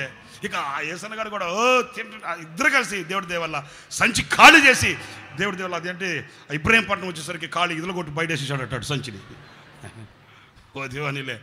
విజయవాడ బస్ స్టాండ్లో బస్సు దిగి వస్తుంటే ఆ లడ్డైన ఏదో సేటునట్టున్నాడు ఆయన. యశన్ గారు దిగి వస్తుంటే యశన్ గారు చేపట్టుకొని, నువ్వు క్రైస్తవుడువా అని అడిగాడంటండి. నువ్వు క్రైస్తవుడువా? వెంటనే యశన్ గారు చూసుకొని, నేనేం తెల్ల బట్టల్లో లేనే, ఇక్కడ స్టిక్కర్ వేసుకొని లేనే, బైబిల్ పట్టుకొని లేనే, బైబిల్ సూట్ కేసులో ఉంది, కలర్ డ్రెస్లో ఉన్నాను, నేను క్రైస్తవుడు అని నీకెక్కడ తెలుసు అన్నాడట. వెంటనే ఆయన అన్నాడట, నీ గుణాలు, నీ బుద్ధి, నీ స్వభావమే గుర్తయ్యా క్రైస్తవుడు అనడానికి. హల్లెలూయా. నీ డ్రెస్ కోడ్ కాదు, నువ్వు పట్టుకొని తిరిగే పుస్తకం కాదు, నువ్వు తగిలించుకున్న బ్యాడ్జీలు కాదు, నువ్వు చెప్పే సాక్ష్యం కాదు, అసలు నీ బుద్ధి, నీ స్వభావం, నీ గుణగణాలు, నీ యొక్క ప్రేమ తత్వం, నీలో ఉన్న జాలి గుణం, అది గుర్తు క్రైస్తవుడు అనడానికి ఇది నిదర్శనం. నువ్వు వెలిగింపబడ్డావు అనడానికి. నా ప్రియమైన సహోదరులారా, ఆయన మనల్ని వెలిగించింది, ఆయన మనల్ని ప్రకాశింపచేసింది, ఆయన మనల్ని వెలిగే జ్యోతిలా ఆయన మనల్ని వికసింపచేసింది. మనము సూచనలుగా ఉండాలి, మనం గుర్తులుగా ఉండాలి. దీనికి క్రీస్తు ప్రేమకు, క్రీస్తులో ఉన్న నిరీక్షణకు, క్రీస్తులో ఉన్న విశ్వాసానికి, ఆయనలో ఉన్న పవిత్రతకి మనం గుర్తులై ఉండాలి, మన సూచనలై ఉండాలి. అందుకే యెషయా గ్రంథంలో వ్రాయబడిన మాట, నీవు నేనును యెహోవా నాకు ఇచ్చిన పిల్లలను సియోను కొండ మీద నివసించే యెహోవా వలన ఎలా అంటండి సూచనలుగా. మీ పక్కింటికి వచ్చి అడగాలి, ఏమ్మా మీ పక్కింటి ఫలానామే మా మందిరానికి వస్తుంది కదా, చాలా భక్తిగా ఉంటుంది కదా అని మీ పక్కింటి వాళ్ళని అడగాలి. వాళ్ళు చెప్తారు, అయ్యా మీ చర్చిలో ఎట్టుంటుందో మాకు తెలియదు కానీ నాయన, ఇక్కడ మాత్రం అమ్మగారు నోరు తెరిస్తే బంగాళాఖాతం నాయన. ఏమండి ఇదిగో ఫలానాయన మా చర్చికి వస్తుంటాడు, చాలా నీతిమంతుడు, చాలా యథార్థవంతుడు, చాలా భక్తి కలిగిన వాడు, మీ ఆఫీసులో పనిచేస్తున్నారు కదండి అని మీ యొక్క కొలీగ్ని, మీ సహోదరుని, నీతో కూడా ఉద్యోగం చేసేవాడిని అడగాలి. అయ్యా మీ చర్చికి వస్తాడన్న ఆయన లంచగొండి, అయ్యా మీ చర్చికి వస్తారంటున్నవి లంచగొండి, సంతకం పెడితే చాలయ్యా, బెంచ్ కింద చేయి పెట్టాలయ్యా. నా ప్రియమైన సహోదరులారా, ఇలాంటి యొక్క శపింపబడిన అనుభవాలకి కాదు మనము వెలిగింపబడింది. మనము క్రీస్తు కొరకు వెలిగి గుర్తుగా ఉండాలి లోకానికి. క్రైస్తవుడు ఒక ప్రకాశించుచున్న దీపమై, క్రైస్తవుడు క్రీస్తులో ఉన్న ఆశీర్వాదాలకి నిలయమై. ఆమేన్ ఆమేన్. 19 ఇంకా సరిగ్గా నాకు 10 నిమిషాల సమయం ఉంది. ఈ 10 నిమిషాల్లో ఇంకొక మాట చెప్పేస్తా. చెప్పనవుద్దా? మీరు చెప్పండి. చెప్పనవుద్దా? మీరు చెప్పండి. చెప్పనవుద్దా? సరే ఇంకొక మాట చెప్పేస్తాను. అదేంటంటే అదే వాక్యాన్ని చదువమ్మా, 15వ వాక్యం చదువు. కాదు మరలా మీరు మొదటి చదవండి, ఎందుకు వచ్చిన గొడవ. 14వ వాక్యం దగ్గర చదువమ్మా. వేరు చేయుటకు సూచనలుగా ఉండుటకు, మూడవదిగా చదువమ్మా, కాలములను దిన సంవత్సరములను భూమి మీద, ఆ మాట మళ్ళీ చదువమ్మా, భూమి మీద వెలిగించుటకు. తలలు పైకెత్తండి, చిన్న మాట చెప్పి ముగించేస్తా. మూడవది మనం వెలిగించుటకు అంటే చిన్న మాట జాగ్రత్తగా వినాలి. ఇదే మీ కీవేడ్, ఇదే మీకు కీలకం. వెలగడం ఒక వంతు, వెలిగించడం మరో వంతు. నువ్వు వెలగడం మాత్రమే కాదు, నువ్వు ప్రకాశించడం మాత్రమే కాదు, నీవు వెలగాలి, వెలిగిన నీవు వెలిగించాలి.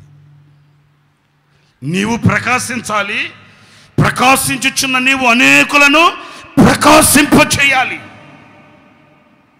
సూర్యుడు వెలుగుతున్నాడు, సూర్యుడు వెలుగుతూ చెప్పండి అనేకులను ఏం చేస్తున్నాడు?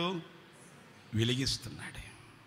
నక్షత్రాలు వెలుగుతున్నాయి, వెలుగుతున్న నక్షత్రాలు అనేక గ్రహాలకి, అనేకులకు అవి ఆశీర్వాదకరంగా వెలుగునిస్తున్నాయి.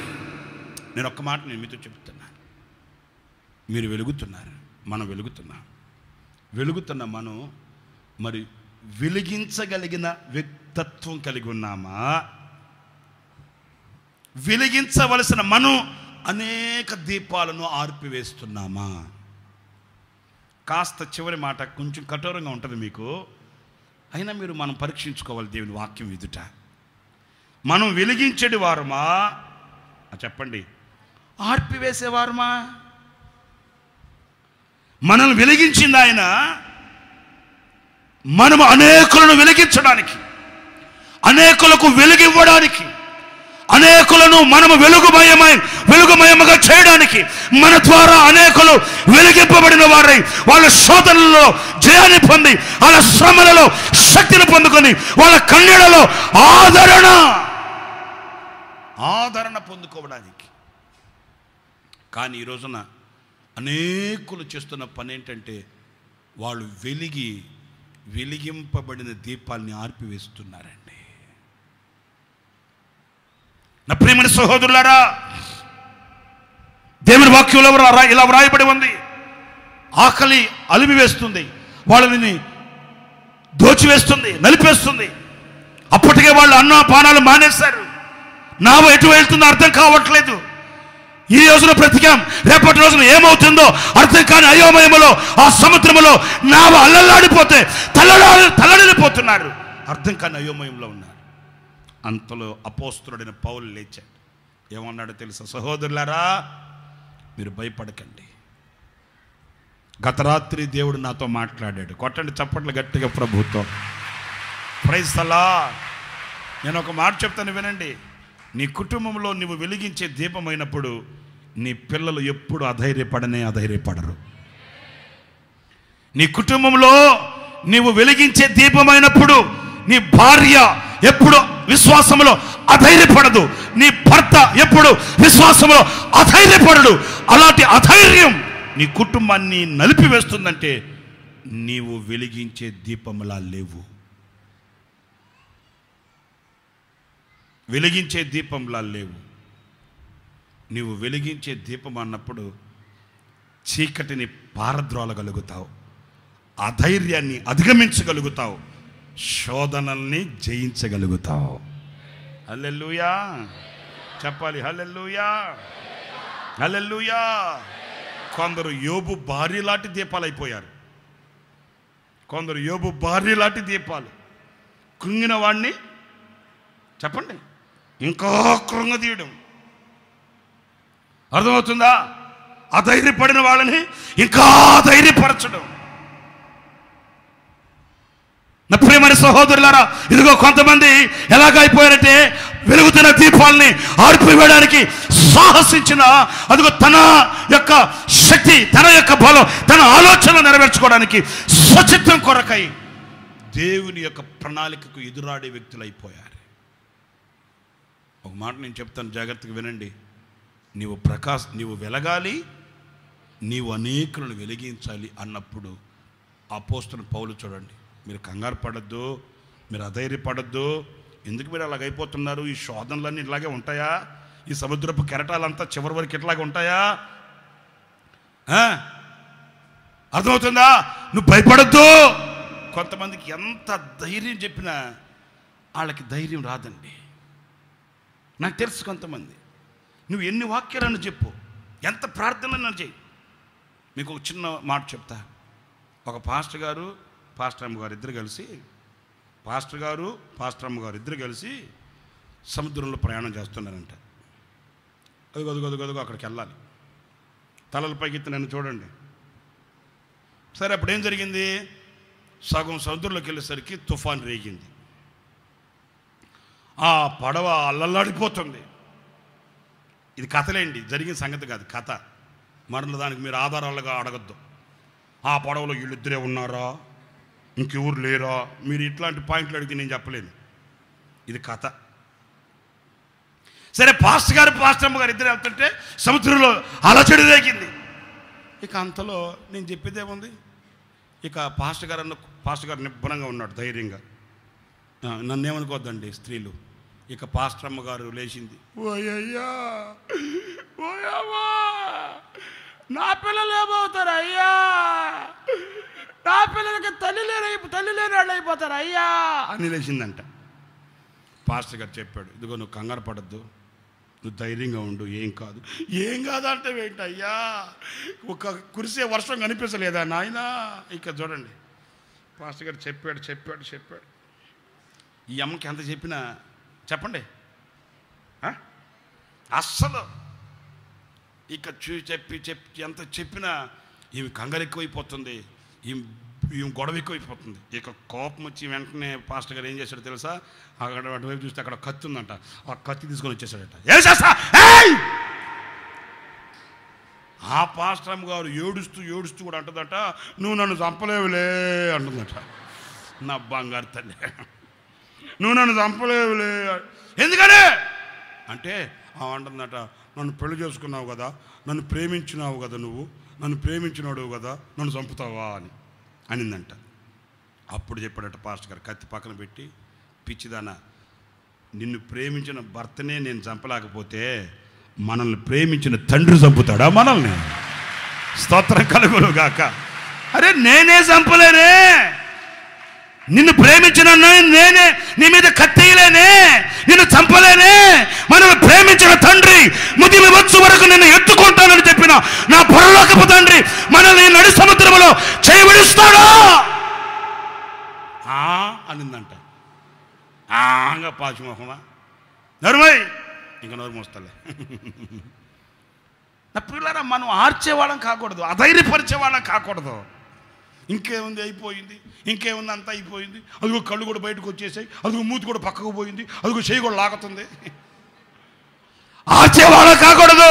క్రీస్తు యేసు నిమిత్తమై శూన్యములో సృష్టిని కలిగించడానికి స్వరమెత్తి శాసించు. గడగడలాడు ఎముకలలో శబ్దం కలుగుతుంది. నిర్జీవమైన ప్రాంతంలో సజీవమైన శబ్దాలు వినబడతాయి. చీకటి తొలగిపోతుంది.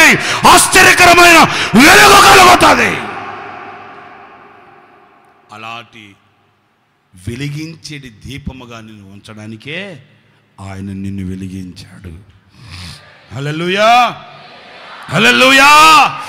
బలహీనమైన యవనుల్ని పురుకొల్పండి, బలహీనమైన యవనస్తుల్ని ఉత్సాహపరచండి, వెనకబడిపోయిన వారిని చేయి పట్టుకోండి, నశించిపోయే వారి కొరకై ప్రార్థన చేయండి. ప్రభునికి ఇచ్చిన యావదాస్తిని ఖర్చు పెట్టి సర్వశక్తిని ఉపయోగించి నువ్వు చేయగలిగినదంతా నువ్వు చేయగలిగి నీవు ఒక దీపాన్ని వెలిగించగలిగితే ఆ దీపం ప్రభువునికి ఇచ్చే కిరీటములో రత్నాలు ముత్యాలుగా పొదిగించబడుతుంది. Praise the Lord, praise the Lord. నా ప్రియమైన సహోదరులారా, ఇదిగో ఇక్కడ కూడి ఉన్న మీ ఒక్కొక్కరి మీద ఉన్న ఒక భారభరితమైన బాధ్యత ఇది. ఎంతమందిని రోజున ప్రభు కొరకై వెలిగించగలిగావు? ఎంతమందిని నీవు ప్రభు దగ్గరికి నడిపించగలిగావు? ఎన్ని ఆత్మల రక్షణార్థమై నీవు ఖర్చు పెట్టగలిగావు? నువ్వు ప్రయాసపడగలిగావు, నువ్వు చెమటోర్చగలిగావు, నువ్వు ప్రార్థించగలిగావు? దీనంతటికీ నీవు సమాధానం చెప్పాలి. నిన్ను ఆయన వెలిగించింది సుఖంగా నువ్వు బ్రతకడానికి కాదు, నీవు అనేకులను వెలిగించాలి. దేవుడు నిన్ను అనేకులు నీ దగ్గరికి తీసుకొని వస్తున్నప్పుడు నీవు వాళ్ళని వెలిగించాలి. మీకు అర్థమవుతుందని ఉదాహరణ అని చెప్తున్నాను. ఒక పాస్టర్ గారికి ఒక అలవాటు ఉంది. ఏం అలవాటు అంటే, ఎవరైనా ఒక పేదవాడికి, ఒక భిక్షగాడికి అంత అన్నం పెట్టందే ఈ పాస్టర్ గారు భోంచేయడు. అది అలవాటు ఆయనకి. రోజు ఎవడో కూడా వస్తాడు, వాడికి అంత అన్నం పెట్టి ఈయన భోంచేస్తాడు. ఒకరోజు ఏం జరిగింది, ఒక్కరు రాల. ఈయనకేమో ఆకలి ఎక్కువైపోతుంది. ఏమనుకుంటున్నాడు, ఎవడో ఒకడు వస్తే అంత అన్నం పెట్టి భోంచేద్దారా బాబు అంటే ఆ రోజు ఎవడు రాల. ఏంట్రా బాబు ఎవడు రావట్లేదు అట్లని వెళ్ళి ప్రార్థన చేశాడు. ప్రభువా, ఆకలినైనా ఎవడన్నా ఒకడిని పంపించాయా, వాడికి అంత అన్నం పెడతాను, నేను కూడా భోంచేస్తాను. ప్రభువా, ఎవడన్నా పంపించాయా అని ప్రార్థన చేసి వచ్చి కుర్చీలో కూర్చున్నాడు. కూర్చుంటే ఒక 15 నిమిషాల కల్లా ఒకడు వచ్చాడు.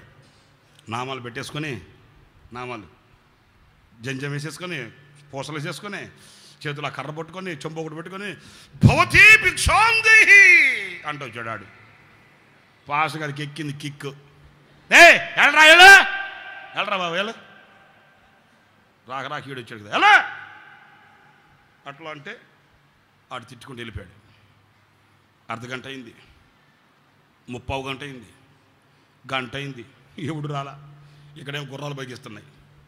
మళ్ళీ వెళ్ళి మోకరించాడట పాస్టర్ గారు. ప్రభువా, ఏంటినైనా నన్ను శోధిస్తున్నావు, ఎవరు నన్ను ఒకరిని పంపించాయా అంటే ప్రభు అన్నాడట, అరే పిచ్చాడా, పంపించినోడినేమో తరిమేస్తీవి. ఏది ఆడు నామాలోడిని, ఆ నామాలు పెట్టుకున్నవాడిని, విభూతి పూసుకొని ఆ పూసలు వేసుకున్నవాడు ప్రభువా, నేనే రావాడిని పంపించింది. పంపించినోడినేమో పంపించేసి ఒకరిని పంపించు ఇంకొకరిని పంపించు అంటే ఏంటి? కాదు ప్రభువా, అట్లాంటి వాళ్ళని కూడా పంపిస్తావా? ఆహా, ప్రార్థన చేయించుకొని కానుక ఇచ్చేవాళ్ళని పంపిస్తాను రా నీకు. మరి అట్లాంటి వాళ్ళు కాకండి. కాదు ప్రభువా, నువ్వే పంపించావా? Sure sure. ఒరే సూరు మొహమా, నేనే రే పంపించింది అండి. పంపించినోడేమో తరిమేస్తీవి. మరొకడు రావాలి, మరొకడు రావాలి, ఎవడో రావాలి, ఎక్కడో పరిచర్య చేయాలి, ఎక్కడో ఇలా అనుకోండి. నేను చెప్పిందే ప్రభా, ఇప్పుడే వెళ్తాను ప్రభా, ఇప్పుడే వెళ్తారయ్యా, రేపో ఎత్తుకుపో. ఈ పాస్టర్ గారు ఎత్తుక్కుంటూ పడ్డాడు. ఆడిని ఎత్తుక్కుంటూ వెళ్ళాడు.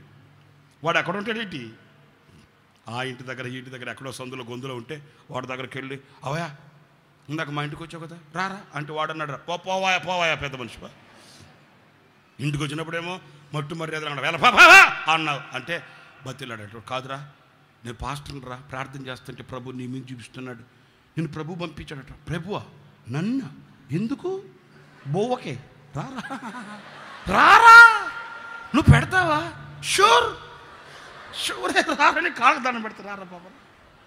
ఆయన తీసుకెళ్ళి ఇంట్లో కూర్చోబెట్టి, ఏం చెప్పాడు ప్రభు నీకు నన్ను గురించి అంటే వాడికి సువార్త చెప్తే, ప్రియులారా చూడండి, ఆ నాస్తికుడు మారి ప్రభువును విశ్వసించి వాడు గొప్ప దైవజనుడు అయ్యాడండి, గొప్ప దైవజనుడు అయ్యాడు. దేవుని సంకల్పం అది. ప్రభు నీకు అన్ని అవకాశాలు ఇచ్చాడు, ప్రభు నీకు అన్ని సదుపాయాలు ఇచ్చాడు, ప్రభు నీకు అన్ని కూడా సమకూర్చి ఇదిగో నశించిపోయే ఆత్మల్ని నీ కనుల ఎదుట పెట్టాడు, నీ తోటివారుగా పెట్టాడు, నీ కుటుంబం ఎదుట పెట్టాడు. వాళ్ళ కొరకు నువ్వేం చేస్తావు, వాళ్ళ కొరకు ఏం చేస్తావు? నేను ఎప్పుడు చెప్తాను, ఇదిగో ఈరోజు కూడా చెప్తున్నాను, ఈ హోసన్నా మినిస్ట్రీస్కి నేను రుణస్తుణ్ణి, ఈ సంస్థకి నేను రుణస్తుణ్ణండి. ఎందుకంటే అన్ని సదుపాయాలు నాకు అమర్చి, సేవకి నాకు కావలసిన సమస్త సదుపాయాలు అమర్చి ఈ రోజున ఈ యవ్వన ప్రాయంలో విస్తారమైన పరిచర్య చేయడానికి, నశించిపోయే ఆత్మల దగ్గరికి సులువుగా వెళ్ళి ఆయన సువార్త ప్రకటించడానికి నాకు దోహదపడిన, నాకు అనుకూలముగా సమస్తాన్ని సమకూర్చిన ఈ సంస్థ నాకే కాదు మీకు కూడా ఈ బోధని చేరువ చేసి, ఈ ఉపదేశాన్ని మీకు చేరువ చేసి మీ మనసులను వికసింప చేస్తూ ఉన్న ఈ పరిచర్య మూలముగా ఇక్కడ కూడి ఉన్న ఒక్కొక్కరు, ప్రతి ఒక్కరు మీరు వెలిగించే దీపాలు కావాలి, వెలిగించే దీపాలు కావాలి. నీ ప్రక్కన ఒక నాస్తికుని ప్రభు కూర్చోబెట్టాడంటే దేవుడు నీకు ఒక సదవకాశం ఇచ్చాడనే సంగతి మర్చిపోకూడదు. అవునండి, నీ ఎదుట ఒక విగ్రహారాధకుని కుటుంబం ఉందంటే దేవుడు నిన్ను కన్నీళ్లు కార్చడానికే అదిగో ఆ విగ్రహారాధకుని కుటుంబం నీ ముందుట పెట్టాడు. నీతో ఉద్యోగం చేసేవాడు ఒక నాస్తికుడైతే వారిని నీ ప్రక్కన ఎందుకు కూర్చోబెట్టాడు అనంటే వారి కొరకై నీవు రోధించడానికి, వాడిని వికటాట్టహాసముగా పరిహాసాస్పదముగా ఎగతాళి చేయడానికి కాదు, వాడిని చూసి నవ్వుకోవడానికి కాదు, దుర్మార్గులు విగ్రహారాధికులు అని అనడానికి కాదు, వాడి కొరకై నువ్వు కన్నీళ్లు కార్చడానికి. ప్రియులారా చిన్న మాట చెప్తాను, ఒక పెద్ద సంస్థ చర్చ్, ఇక్కడ హాల్లో ఆరాధన జరుగుతుందండి. ఆ ఎదురుగా ఒక అద్దెలు తీసుకున్నాడండి. మీకు తెలియాలండి ఇవన్నీ. ఎదురుగా ఒక అద్దెలు తీసుకున్నాడు అక్కడ కుర్రాడు, యవనుడు. వాడు ఎప్పుడు బట్టలు వేసుకోవట్లే, బట్టలు కాదులే సరిగా వేసుకోవట్లే, ఆడెప్పుడు నిక్కర ఒకటి వేసుకుంటాడు, బనీని ఒకటి వేసుకుంటాడు, ఆడు తిరుగుతూ ఉంటాడు. ఇక్కడేమో చర్చ్, మందినికి వచ్చే వాళ్ళకి అసహ్యంగా ఉంటుంది. మీకు ఇంకో మాట చెప్పనా, ఇక్కడ ఆరాధన స్టార్ట్ చేస్తే వాడు అక్కడ సినిమా పాటలు పెట్టేస్తాడు, ఇంత పెద్ద బాక్సులు పెట్టి. ఈ చర్చిలో వాళ్ళు సేవకులు ఏం చేస్తారో తెలుసండి, వాడి దగ్గరికి ఆపో అని అనలా, లేకపోతే వాళ్ళని పిలిపించి మాట్లాడించలా. ఏం చేశారంటే, ప్రభువా మా ఎదుట ఈయన పెట్టావా నాయనా, ఎందుకు పెట్టావంటే వాడి కొరకు ప్రార్థించడానికి కదా నాయనా. చూసారండి, ఇక ఉదయం లేస్తే చర్చిలో ఏం చేస్తున్నారో తెలుసా, అదిగో నాయనా, అదిగో మూర్ఖంగా గర్వంతో ఈర్ష్య స్వభావంతో నడిపించబడుతున్నాడే ఆ బిడ్డని కనికరించిన ఆయన. మీకు ఇంకో మాట చెప్పనా, వీళ్ళు కళ్ళు మూసినా, కళ్ళు తెరిచినా, ప్రార్థించినా, నిద్రపోయినా వాడు రూపమే. మరి ఏంటనుకున్నారు మీరు, వాడు రూపమే. కొన్ని ముళ్ళు మనకు పెడతాడండి, ఎందుకు పెట్టేది? ఇక కళ్ళు మూసినా, కళ్ళు తెరిచినా ఆరాధన స్టార్ట్ చేయాలన్న వాడే ప్రభువా. వీళ్ళు మొదటి ప్రార్థన ఏంటంటే, ప్రభువా ఇంటి ఎదురుగుండా రక్షించిన ఆయన, రక్షించేది పక్కన పెట్టండి. ఆడు సౌండ్లు పెడుతుంటే ఏం అర్థమే చావట్లే. ఒకరోజు ఏం జరిగిందో తెలుసా, వేకోజాము 4 గంటలకి ఈ సంఘంలో అందరూ చేతులెత్తి ప్రార్థన చేస్తున్నారు. ఏమని, ప్రభువా ఆ ఎదుట ఉన్న బిడ్డను రక్షించిన ఆయన, కాపాడిన ఆయన అట్లని.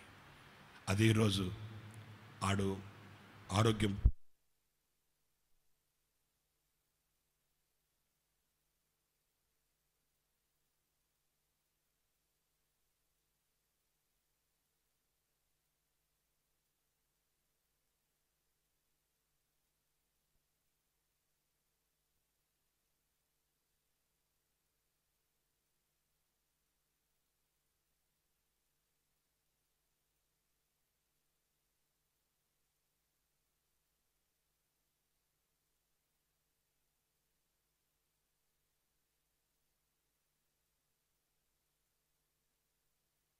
మృత్యుంజయుడా మరణపు ముల్లును విరచినవాడా. ఆమేన్.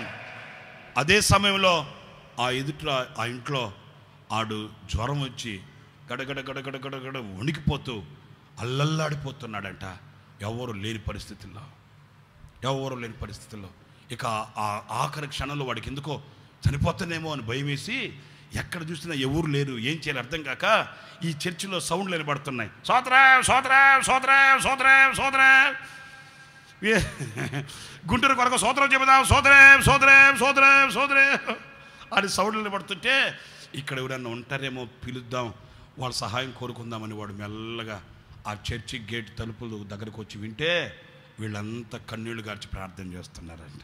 ఏమనంటే, నాయనా యవనుడయ్యా, తెలుసో తెలియకో అట్లా ప్రవర్తిస్తున్నాడయ్యా, వాడిని క్షమించయ్యా, ఆ బిడ్డను రక్షించయ్యా అని ఆ గేటు దగ్గర నిల్చొని ఆ జ్వరంలో ఉన్నవాడు ఆ మాటలన్నీ విన్నాడండి. వెంటనే తలుపు కొడితే ఆ మందిరం వాళ్ళు వచ్చి తలుపు తీశారు, గేటు తీశారు. లోపలికి వెళితే వాళ్ళు అనుకున్నారట, ఓరి నాయనుడు వస్తున్నాడు రా బాబు, వీడు ఏం చేస్తాడు ఏంటోనంటే ఆడు రావడం అడిగాడంట, మీరు ఎవరిని గురించి ప్రార్థన చేస్తున్నారు? వాళ్ళు చెప్పారు, అయ్యా నీ కొరకే. వెంటనే పిల్లరా అంతటి మూర్ఖం కలిగిన వాడు అలాగే వాళ్ళ కాళ్ళ మీద పడి కన్నీళ్లు కార్చి ఏడ్చి ఆవిడ మారు మనసు పొందితే ఆ చుట్టుప్రక్కల ఉన్న వాళ్ళందరూ అవాక్కయ్యారంటాడు. ఈ నెట్టు మార్చారండి బాబోయ్. క్రైస్తవులంటే పీకల దాకా ఉండేవాడు, క్రైస్తవులంటే వాళ్ళు అట్లా చేయాలి, ఎట్లా ఒక్క రోజులో ఎట్లా మారాడు అంటే ఆడు చెప్పాడట, నేను మూర్ఖం కలిగిన వాడిని, నేను రాక్షసత్వం కలిగిన వాడిని, కానీ ఈ రాక్షసుని కొరకు ప్రార్థన చేసిన క్రైస్తవులు దయాగుణం కలిగిన వాడిని, ప్రేమ కలిగిన వాడిని. పిల్లలని ఒక మాట చెప్తాను, ఈ రోజున మన కనుల ఎదుట తిరుగాడుతున్న వాళ్ళని మనం చూసి ముఖం తిప్పుకోపోవడానికి కాదు, మన ఎదుట నశించిపోతున్న వాళ్ళని మనం ఏదో అసహించుకోవడానికి కాదు. నీ కనుల ఎదుటికి వాడిని తీసుకుని వచ్చాడంటే నీవు వాడిని వెలిగించాలి. నీ ఎదుట నశించిపోయే ఆత్మలు ఉన్నారంటే వాళ్ళని వెలిగించడానికి, అందుకే ఆయన మనల్ని వెలిగించాడని వాక్యం చెప్తుంది. వెలిగించడంలో ఉన్న కారణం 3 విషయాలు నేను మీతో చెప్పాను. 1, నీవు ప్రత్యేకించబడడానికి. 2, నీవు గుర్తుగా ఉండడానికి. 3, నీవు అనేకులను వెలిగించడానికి. ఇదిగో ఇక్కడ కూడి ఉన్న వారిలో మీ ఒక్కొక్కరు ప్రశ్న వేసుకోండి, నేను ఎంతమందిని వెలిగించాను, నేను ఎంతమందిని దేవుని సన్నిధికి తీసుకుని వచ్చాను, నేను ఎంతమందిని దేవుని సన్నిధికి నడిపించగలిగాను. మీరేమి మాలా సంచి దిగులుచుకొని తెల్లబట్టలు వేసుకొని రాత్రింబోళ్ళు తిరగాల్సిన అవసరం లేదు. మీకు చేరువగా చేసిన ఆత్మల్ని, మీ ఎదుట పెట్టిన విలువైన ఆత్మల్ని మీ కనుల ముందే తీసుకుని వచ్చాడు. మీరు ఎక్కడికో వెళ్ళవలసిన అవసరం లేదు. మీ ఉద్యోగం చేసే చోట, మీ వ్యాపారాలు చేసే చోట, మీ చేతి పనులు చేసే చోట, మీ ఇరుగు పొరుగు అనేకులు ఉన్నారు. వాళ్ళ కొరకై చింతించి వాళ్ళని ప్రభు సన్నిధికి నడిపించవలసిన బాధ్యత ఇదిగో మీ ఒక్కొక్కరి మీద ఉంది. మోకరించండి, ప్రార్థన చేసుకుందాం. ప్రభువా నీ వలన పొందిన ప్రభువా నీ వలన పొందిన పరిచర్యనంతయు తుది వరకు కృపలో ముగించెదా. పరిచర్యనంతయు తుది వరకు కృపలో ముగించెదా. స్తుతికి పాత్రుడా, స్తోత్రార్హుడా, శుభప్రదమైన నిరీక్షణతో, శుభప్రదమైన నిరీక్షణతో జయ గీతమే పాడెదా, జయ గీతమే పాడెదా. ఇహ పరమందున నీవే నాకని, ఇహ పరమందున నీవే నాకని, ఇక ఏదియో నాకు అక్కరలేదని, స్వాస్థ్యమే నీవని, ఇక ఏదియో నాకు అక్కరలేదని, స్వాస్థ్యమే నీవని. స్తుతికి పాత్రుడా, స్తోత్రార్హుడా శుభప్రదమైన నిరీక్షణతో శుభప్రదమైన నిరీక్షణతో జయ గీతమే పాడేదా జయ గీతమే పాడేదా నా కృప నిన్ను విడువదంటివే నా కృప నిన్ను విడువదంటివే నా కృప నీకు చాలునంటివే నాకేమి కోదువా నా కృప నీకు చాలునంటివే నాకేమి గ్లోరీ స్తుతికి పాత్రుడా స్తోత్రార్హుడా శుభప్రదమైన నిరీక్షణతో శుభప్రదమైన నిరీక్షణతో జయ గీతమే పాడదా జయ గీతమే పాడదా జయ గీతమే పాడదా జయ గీతమే పాడదా జయ గీతమే పాడదా జయ గీతమే పాడదా జయ గీతమే పాడదా ప్రభువాని వలన పొందినయి ప్రభువాని వలన పొందినయి పరిచర్యనంతయు తుది వరకు కృపలో ముగించెదా పరిచర్యనంతయు తుది వరకు కృపలో ముగించెదా పరిచర్యనంతయు పరిచర్యనంతయు పరిచర్యనంతయు తుది వరకు కృపలో ముగించెదా ప్రభువాని వలన ప్రభువాని వలన పొందినయి ప్రభువాని వలన పొందినయి పరిచర్యనంతయు తుది వరకు కృపలో ముగించెదా పరిచర్యనంతయు తుది వరకు కృపలో ముగించెదా జయ గీతమే పాడేదా జయ గీతమే పాడేదా జయ గీతమే పాడేదా జయ గీతమే పాడేదా జయ గీతమే జయ గీతమే జయ గీతమే జయ గీతమే జయ గీతమే జయ గీతమే పాడేదా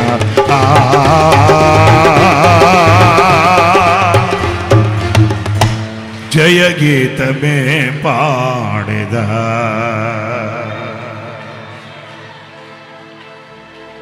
ప్రభువాని వలన పొందినయి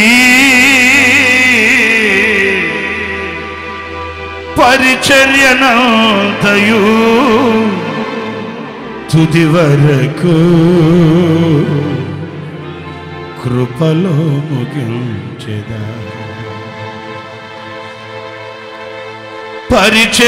పరిచర్యనంతయు తుది వరకు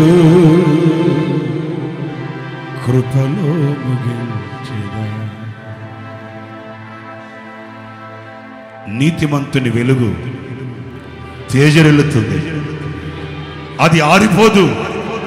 అంతకంతకు అంతకంతకు అంతకంతకు అది తేజరిల్లుతుంది, వెలుగుమయమవుతుంది, ప్రకాశిస్తుంది, ప్రజ్వలిస్తుంది, లోకాన్ని వెలుగుతో నింపుతుంది. ఆయన నిన్ను వెలిగించాడు. దేని కొరకు? నీవు ప్రత్యేకించబడాలి సుమా. రాత్రికి పగలకు వేరు కలుగునట్లు నీవు ప్రత్యేకించబడిన వాడవు కావాలి. లోక సాంగత్యాలు మానాలి. లోక సాంగత్యం మానాలి. ఎవరితో నీ స్నేహం, ఎవరితో నీ చెలిమి, ఎవరితో నీ సాంగత్యం, నీవు వారి మధ్యలో నుండి వెడలి వెళ్ళాలి. నీవు ప్రత్యేకించబడాలి. దేనికి? ఆయన నీలో నివసించాలి. ఆయన మీ మధ్యలో సంచరించాలి. ఆయన నీతో నడుస్తాడు. ఆయన నీలో నివసిస్తాడు. ఆయన నిన్ను చేర్చుకుంటాడు. నీకు తండ్రి అయి ఉంటాడు. చప్పట్లు కొట్టు గట్టిగా ప్రభువుకి. నీకు తండ్రి అయి ఉంటాడు. నీవు ఆయన కుమారుడుగా ఉంటావు. నీవు ఆయన కుమార్తెగా బ్రతుకుతావు. నిన్ను కన్న తండ్రి నీకు లేకపోవచ్చు. నిన్ను కన్న తండ్రి నిన్ను పట్టించుకోపోవచ్చు. నిన్ను కన్న తండ్రి నీకు దూరాలు నిలిచి ఉండవచ్చు. మన పరలోకపు తండ్రి నీకు తండ్రిగా ఉంటాడు. నీ బాధ్యతలు వహిస్తాడు. నీ అక్కర్లు తీరుస్తాడు. నీవు లోకానికి ఒక గుర్తుగా ఉండడానికి నిన్ను వెలిగించాడు. నువ్వు ఆయనకు ఒక గుర్తు, సింబల్. నువ్వు పనిచేసే చోట, నువ్వు ఉద్యోగం చేసే చోట, నువ్వు చదువుకునే చోట, నువ్వు ఎక్కడ నిలిచినా, నువ్వు ఆరాధన చేసే ఆరాధన సంఘములో నీవు ఒక గుర్తించబడిన వ్యక్తివి కావాలి. గుర్తింపబడిన వ్యక్తివి కావాలి. కళ్ళు మూసి ప్రార్థన చేసుకోండి. మీరే కళ్ళు మూసి ప్రార్థన చేసుకోండి. నువ్వు గుర్తించబడిన వ్యక్తివి కావాలి. ఈరోజు ఆ గుర్తింపు నీకు లేదు. మూడవదిగా, నీవు వెలుగుతూ అనేకులను వెలిగించాలి. ఆదరణ లేని వానికి ఆదరణ కలిగించాలి. అధైర్యపడిన వాళ్ళకి ధైర్యాన్ని పుట్టించాలి. బలహీనమైన వాళ్ళకి బలాన్ని చేకూర్చాలి. కృంగిన వారి చేయి పట్టుకోవాలి. నీవు అనేకులను వెలిగించాలి. అనేకులను వెలిగించే దీపమై ఉండాలి. నీవు ఆ శక్తి ప్రభు అనుగ్రహించునుగాక. ఆ శక్తి ప్రభునికి అనుగ్రహించునుగాక. ఆ వివేకం ప్రభునికి అనుగ్రహించునుగాక. నా ప్రభుని దీవించునుగాక. వృద్ధి చేయునుగాక. అలాంటి దీపాలుగా ప్రభు మనం ఒక్కొక్కరిని సిద్ధపరచినట్లుగా చేతులెత్తండి. అందరూ మిమ్మల్ని మీరు ప్రభువుకు ప్రతిష్ఠించుకోండి. నైనా నన్ను అలాగా నువ్వు తీర్చిదిద్దు. నా వెలుగు తేజరిల్లినట్లుగా సహాయం చేయి. నేను ప్రత్యేకించబడిన వాడను కావాలి. లోకంలో నేను ఒక గుర్తుగా బ్రతకాలి. నేను వెలిగించే దీపమై ఉండాలి. నేను అనేకులకు మార్గదర్శకంగా ఉండాలి. యోహాను ముమ్మాదిరి. యోహాను పవిత్రమైన మార్గాన్ని చూపించేవాడు. అందుకొరకే దేవుడు ఆయన్ని వెలిగించాడు. ఇదిగో నీ ఇంట్లో నీవు ఒక యజమానురాలవి. సంఘములో నీవు సభ్యుడవు. నీ మార్గములో అనేకులు రావాలంటే నీవు వెలిగించబడిన దీపమై ఉండాలి. నన్ను ఆ రీతిగా మార్చమని కోరుకుంటూ మీ చేతులు పైకెత్తండి. యవనులు, చిన్నలు, పెద్దలు, వృద్ధులందరూ మీ కొరకు ప్రార్థన, ప్రేమకు గారు ప్రార్థన చేస్తారు.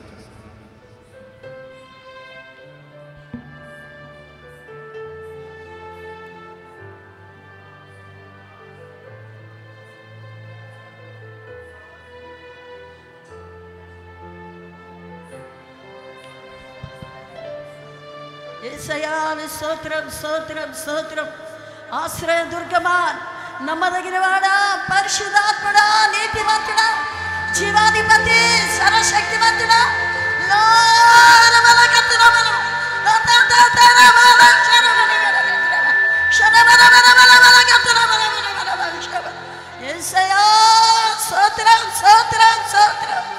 అయ్యా నమ్మదగిన దేవుడుగా మీరు మా మధ్యలోకి దిగి వచ్చి, అయ్యా చాలిన దేవుడుగా, అదృశ్య దేవుడుగా, సర్వశక్తివంతుడుగా, ఆదరణకర్తగా మా మధ్యలోకి దిగి వచ్చి మీరు మాట్లాడిన ప్రతి మాట కొరకై స్తోత్రం స్తోత్రం స్తోత్రం స్తోత్రం స్తోత్రం. చీకట్లోని ఆశ్చర్యకరమైన వెలుగులోనికి పిలిచి మీ గుణాశయాల్ని ప్రచురం చేయనట్లు మీరు మమ్మల్ని ఏర్పరచుకున్నందుకై స్తోత్రం. నాయన మహాగరుడా, మహోన్నతుడా, మీ స్తోత్రం స్తోత్రం. అయ్యా లోకంలో గుర్తుగా ఉండుటకు, అనేకులు వెలిగించుటకు తండ్రి ప్రభువా మమ్మల్ని ఉన్నతమైన పిలుపుతో పిలిచి ప్రత్యేకపరిచినందుకే మీ స్తోత్రం స్తోత్రం స్తోత్రం. అవిశ్వాసితో విశ్వాసికి పాలెక్కడది. జీవంగల దేవుని ఆలయానికి విగ్రహములతో ఏమి పొందిక, నీతికి దుర్నీతితో ఏమి సాంగత్యం అని మీ లేఖనం సెలవిస్తుండగా కృపను అనుగ్రహించిన తండ్రి యేసురాజా, మీరు మమ్మల్ని ప్రభువా మీరు వెలుగైనలాగున మమ్మల్ని వెలుగుగాను ప్రభువా అయ్యా చీకట్లోని మమ్మల్ని విడిపించి అంధకార సంబంధమైన రాజ్యం నుండి విడిపించి సాతాను యొక్క అధికారాల నుండి విడిపించి మమ్మల్ని ప్రభువా ప్రత్యేకపరిచి మీ పరిశుద్ధాత్మ చేత మమ్మల్ని పరిశుద్ధపరిచి మీ వాక్యం ద్వారా మమ్మల్ని శుద్ధీకరించి తండ్రి మీరు మమ్మల్ని నడిపిస్తున్న మార్గాల కొరకు స్తోత్రం స్తోత్రం. సజీవుడా నమ్మదగిన వాడా స్తోత్రం స్తోత్రం. మీ పాదాల దగ్గర తండ్రి మా ప్రాణాత్మ శరీరాన్ని సమర్పించుకొనిచున్నాం. మాకంటే గనులు గొప్పవారు ఎందరో లోకంలో ఉంటుండగా ఎన్నికలేని మమ్మల్ని మీరు ఏర్పరచుకొని ప్రేమించి ఈ గొప్ప భాగ్యం అనుగ్రహించారు. అందుకు స్తోత్రం. మేము వెలిగించబడి అనేకులు వెలిగించేటట్లుగా, అనేకులకు గుర్తుగా ఉండేటట్లు, అలాగే ప్రత్యేకమైన జీవితాన్ని జీవించి అపవిత్రమైన దాన్ని ముట్టుకొనకుండా అయ్యా మీరు వారి మధ్యలోని బయలువెడని ప్రత్యేకంగా ఉండమని సెలవిచ్చారు తండ్రి. మేము నాయన ఈ లోకమాలిని అంటకుండా ప్రభా మీ సన్నిధిలో మమ్మల్ని మేము అయ్యా ప్రత్యేకపరచుకొని తండ్రి మీ దివ్య స్వభావాల్లో ఎదుగుటకు సహాయం చేయండి తండ్రి. పరిశుద్ధాత్ముడా మీ స్తోత్రం స్తోత్రం స్తోత్రం. ఈ ఉదయకాలమందు మీరు తేటగా మీ వాక్యం ద్వారా సూటిగా మీరు మాట్లాడినందుకే స్తోత్రం స్తోత్రం. మీ మాటలు విని అన్న ఒక్కొక్కరిని మీ కృపతో జ్ఞాపకం చేసుకోండి, బలపరచండి.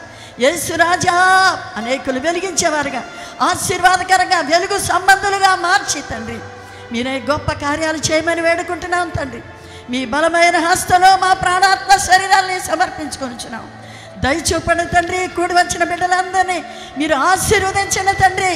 ప్రత్యేకించబడిన వారై ఆయా లోకంలో వెలిగించేవారుగా వెలుగుగా ఉండుటకు ఉన్నతమైన పిలుపుతో పిలిచినందుకు పిలుపుని ఏర్పాటు నిశ్చయం చేసుకొని ఆ విధంగా మా జీవితాన్ని కట్టుకొని ప్రభువా మీరు అక్కడి కొరకు ఎదురు చూచేవారుగా మమ్మల్ని సిద్ధపరచమని వేడుకుంటున్నాం తండ్రి.